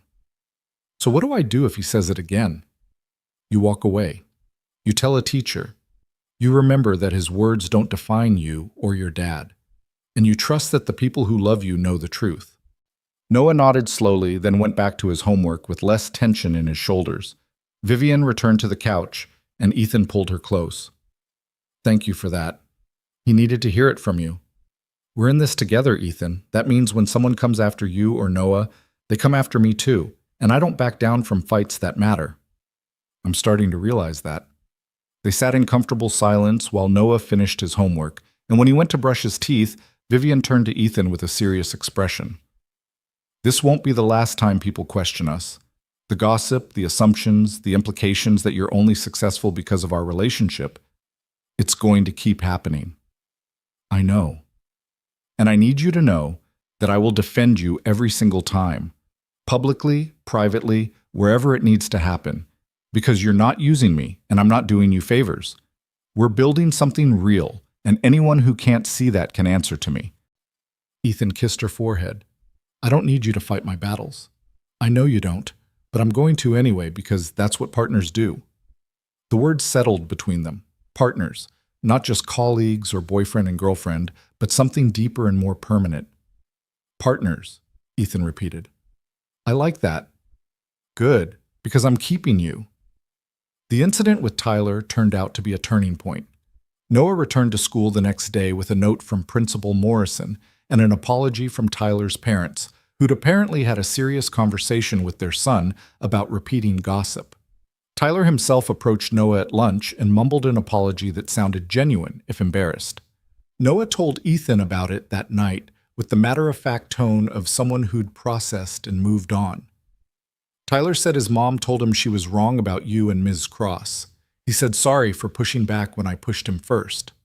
That was big of him. Yeah, we're not friends or anything, but we're okay. That's all you can ask for sometimes. Christmas came with the kind of gentle chaos that made Ethan grateful for small apartments and simple traditions.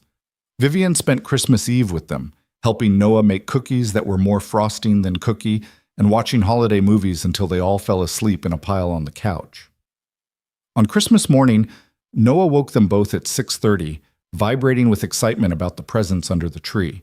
Most of them were from Ethan, practical things like clothes and books mixed with a new Lego set Noah had been begging for. But there were also 3 carefully wrapped packages from Vivian. Noah opened them with reverence, a telescope for stargazing, a journal with his name embossed on the cover, and a framed photo of the 3 of them from the holiday party, looking like a family even though nobody had said the word out loud yet. This is perfect, Noah said, hugging the frame. Can we put it in my room? Wherever you want, buddy. But Vivian had one more gift, and she handed it to Ethan with an expression that was nervous and hopeful simultaneously. He unwrapped it to find a leather portfolio containing a contract, a formal partnership agreement for Apex Nova. What is this? An offer. I've been thinking about the company's future, about what happens when we scale, when we take on more clients and more responsibility. And I realized I don't want to do it alone. I want a partner. Someone who understands the work, shares the vision, and can build this with me. She took a breath. I'm offering you 20% equity in Apex Nova and a position as Chief Security Officer, full partner, equal voice in strategic decisions, and a stake in everything we build going forward. Ethan stared at the contract, his mind racing. Vivian, this is enormous. I know, and I know it's complicated because we're together, and people will absolutely say I'm giving you special treatment, but this isn't about our relationship. This is about the fact that you've proven yourself 10 times over, and Apex Nova is stronger with you as a partner than as an employee. She moved closer. You saved this company once. Help me build it into something extraordinary. Can I think about it? Take all the time you need. The offer doesn't expire. But Ethan knew his answer before lunch was over. That evening, after Noah had gone to bed exhausted from excitement and sugar, he sat down with Vivian and signed the contract. You're sure about this? She asked. I've never been more sure of anything, except maybe that coffee order you remembered on my first day. She laughed and kissed him, and they spent the rest of the evening planning the future of a company they'd build together. The announcement went public in January, timed to coincide with Apex Nova's Q4 earnings report, which showed record growth thanks largely to the Sentinel platform and Northpoint contract. The press release was straightforward. Ethan Parker promoted to Chief Security Officer and granted equity partnership in recognition of his instrumental role in the company's security infrastructure and product success. The tech blogs ran with it, some praising the decision, others questioning the timeline and the relationship between the new CSO and CEO. Tech Daily, the same outlet that had tried to run a hit piece months earlier, published a surprisingly fair analysis noting that Ethan's professional accomplishments spoke for themselves, and that Apex Nova's performance metrics supported Vivian's decision to promote from within. Caldwell sent a congratulatory email that was professional and brief, though Ethan suspected Winters had told him to play nice or find another investment. The real celebration happened at the apartment that weekend, when Miranda and Marcus showed up with champagne and pizza to toast the promotion. Noah appointed himself official host and gave everyone a tour of his room, proudly showing off the photo from Christmas that now occupied prime real estate on his dresser. That's my dad and Vivian, he explained to Marcus, who already knew but played along. They're partners now, at work and at home. Marcus raised an eyebrow at Ethan. At home, huh? Ethan felt his face flush, but Vivian just smiled and ruffled Noah's hair. That's right, partners in everything. It was the first time either of them had said it out loud in front of other people, and the word felt right in a way that made Ethan's chest warm. Spring brought new challenges and new rhythms. Ethan moved into a larger apartment in a better school district, a decision made easier by his new equity position and salary. Vivian helped him apartment hunt, vetoing places with bad lighting and approving ones with actual closet space. Noah got his own room with space for both a bed and a desk, and he decorated it with a mixture of Lego creations and drawings he'd made of spacecraft. Vivian started staying over on weekends, her presence becoming so normal that Noah stopped asking if she was coming and started just setting 3 places at the table automatically. They developed routines: Saturday morning pancakes, Sunday afternoon museum trips, Wednesday night movie marathons when Noah didn't have school the next day. It felt like family in all the ways that mattered, even though they were still figuring out what to call it. At work, the partnership was thriving. Ethan and Vivian had different strengths that complemented each other perfectly, her strategic vision and his technical precision creating a leadership dynamic that pushed Apex Nova into new markets and bigger contracts. They hired aggressively, promoted from within, and implemented a hiring policy that looked at gaps in resumes as opportunities to find people with resilience rather than just credentials. We're building a culture, Vivian said during one board meeting when Winters questioned the pace of hiring. One that values what people can do over what their resume says they should be able to do. And it's working. Our retention rates are the highest in the industry. Winters had nodded, satisfied, and the board approved the expansion. By summer, Apex Nova had tripled its client base and was fielding acquisition offers from larger tech companies. Vivian turned them all down. We're not selling, she told Ethan one evening while they reviewed the latest offer. Not when we're just getting started. What if the number gets too big to refuse? Then we refuse it anyway. I didn't build this to cash out. I built it to prove something. She looked at him. We built it to prove something. What are we proving? That people like us, people who took unconventional paths, who had gaps and setbacks and reasons to quit, can build something that lasts. Something that matters. Ethan pulled her close. We're doing that. Every day. The real turning point came in late July, when Noah asked a question that had been building for months. They were at the beach, the three of them, taking advantage of a rare Friday off. Noah was building a sandcastle with engineering precision, while Ethan and Vivian sat on a blanket watching the waves. "Dad?" Noah looked up from his construction project. "Is Vivian going to live with us?" Ethan and Vivian exchanged glances.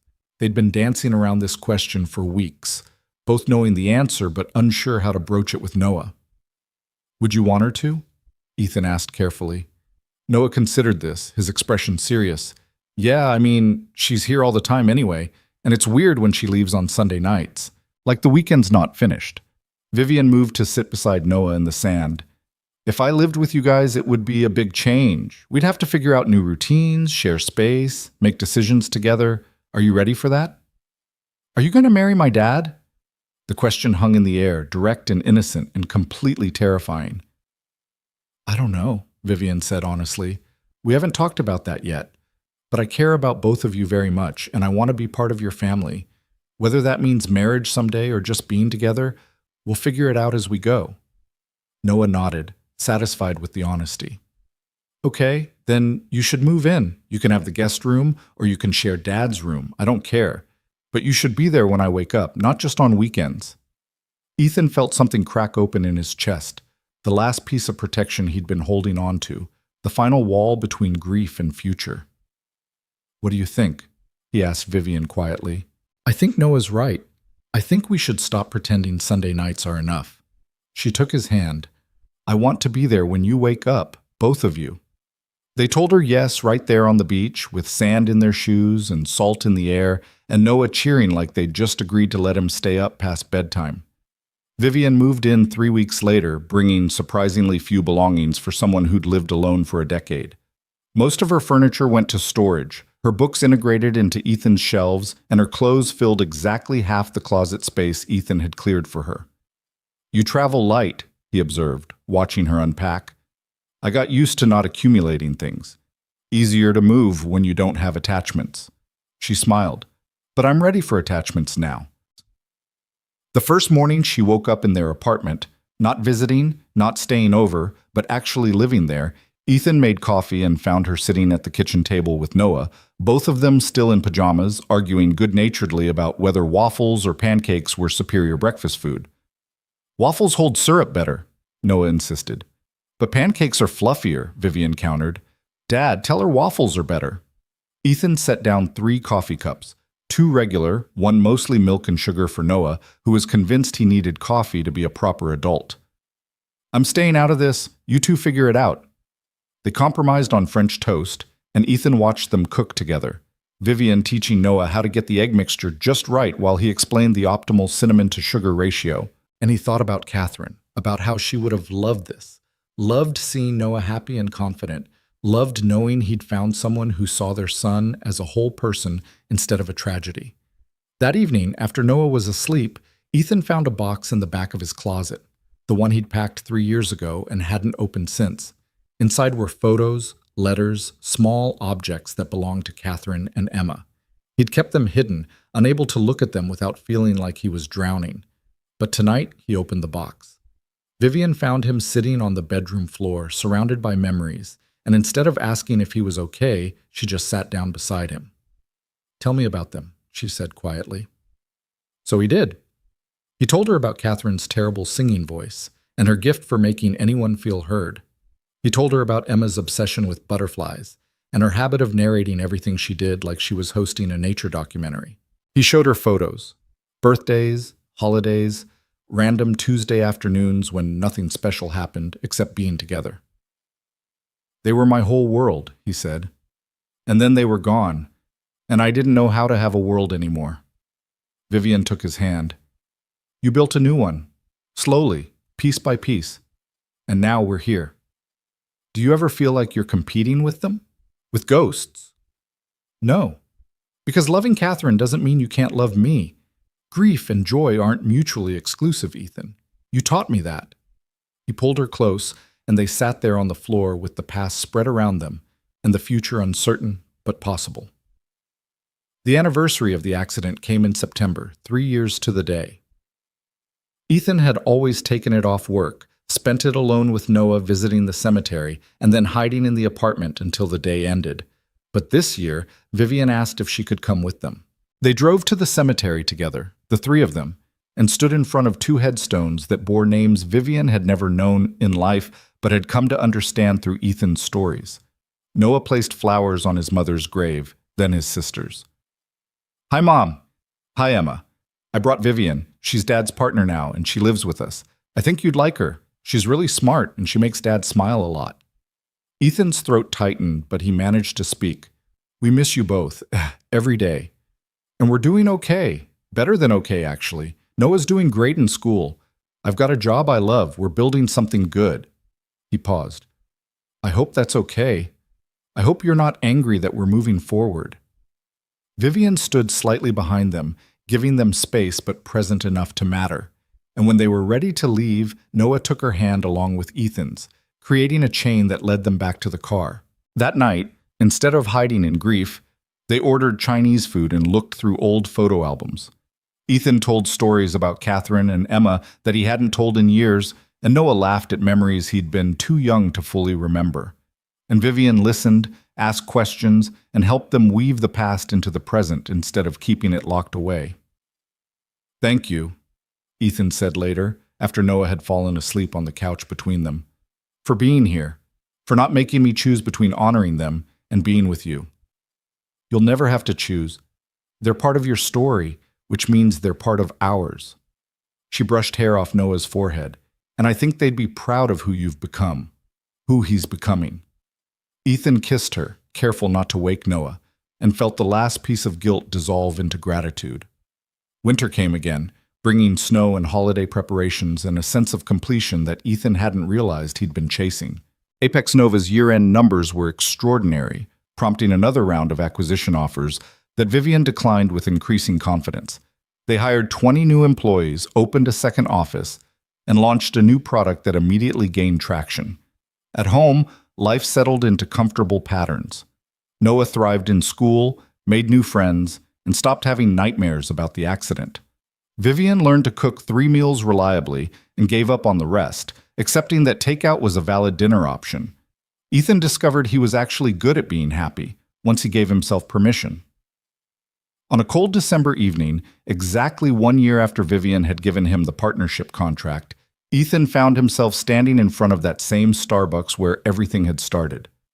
"Why are we here?" Vivian asked, confused. "Because I owe you $4.73, with interest." He pulled out his wallet, handed her a $5 bill. "Payment in full." She laughed, understanding. "You don't owe me anything." "I owe you everything, but the coffee felt like a good place to start." He took her hand. "A year ago, you took a chance on a guy with a gap in his resume and a kid who needed him to leave by 3:30. You gave me a job, but more than that, you gave me a reason to believe I could build something again." "Ethan, let me finish. You didn't just change my career, you changed my life. You changed Noah's life. You took 2 people who were surviving and taught us how to thrive again." He reached into his pocket and pulled out a small box. "So I wanted to come back to where it started and ask if you'd make it permanent." Vivian's eyes went wide as he opened the box to reveal a ring, simple, elegant, exactly her style. "Marry me. Not because you have to, not because it makes sense professionally, but because I love you, and Noah loves you, and we want you to be our family officially and permanently. What do you say?" For a moment, Vivian just stared at the ring, her eyes bright with tears. Then she laughed, pulled him close, and kissed him in the middle of the sidewalk while strangers walked past and snow started to fall. "Yes, absolutely yes." Ethan slipped the ring onto her finger, and she held it up to catch the streetlight, smiling like she'd just won something she hadn't known she'd been competing for. "Noah's going to be so excited," she said. "He helped pick out the ring. He has excellent taste, apparently." "He really does." She kissed him again. "Let's go tell him." They walked back to the apartment holding hands, snow collecting in their hair and on their shoulders, looking like 2 people who'd found their way home after being lost longer than they'd expected. Noah was waiting with Mrs. Chen when they arrived, and the moment he saw Vivian's face, He knew. She said yes. I said yes, Vivian confirmed, showing him the ring. Noah hugged them both, fierce and joyful, and Mrs. Chen excused herself with congratulations and knowing smiles. Does this mean you're going to be my stepmom? Noah asked. If that's okay with you. It's better than okay. It's perfect. He looked at both of them, his expression suddenly serious. Mom and Emma would be happy about this. I know they would. Ethan felt tears prick his eyes. Yeah, buddy. I think they would be. They spent the rest of the evening calling family and friends, fielding congratulations and making plans. Miranda screamed so loudly over the phone that Ethan had to hold it away from his ear. Marcus sent a text that just said, "Finally," in all caps. Winters sent a bottle of champagne with a note. Told you partnerships built on mutual respect last forever. Congratulations.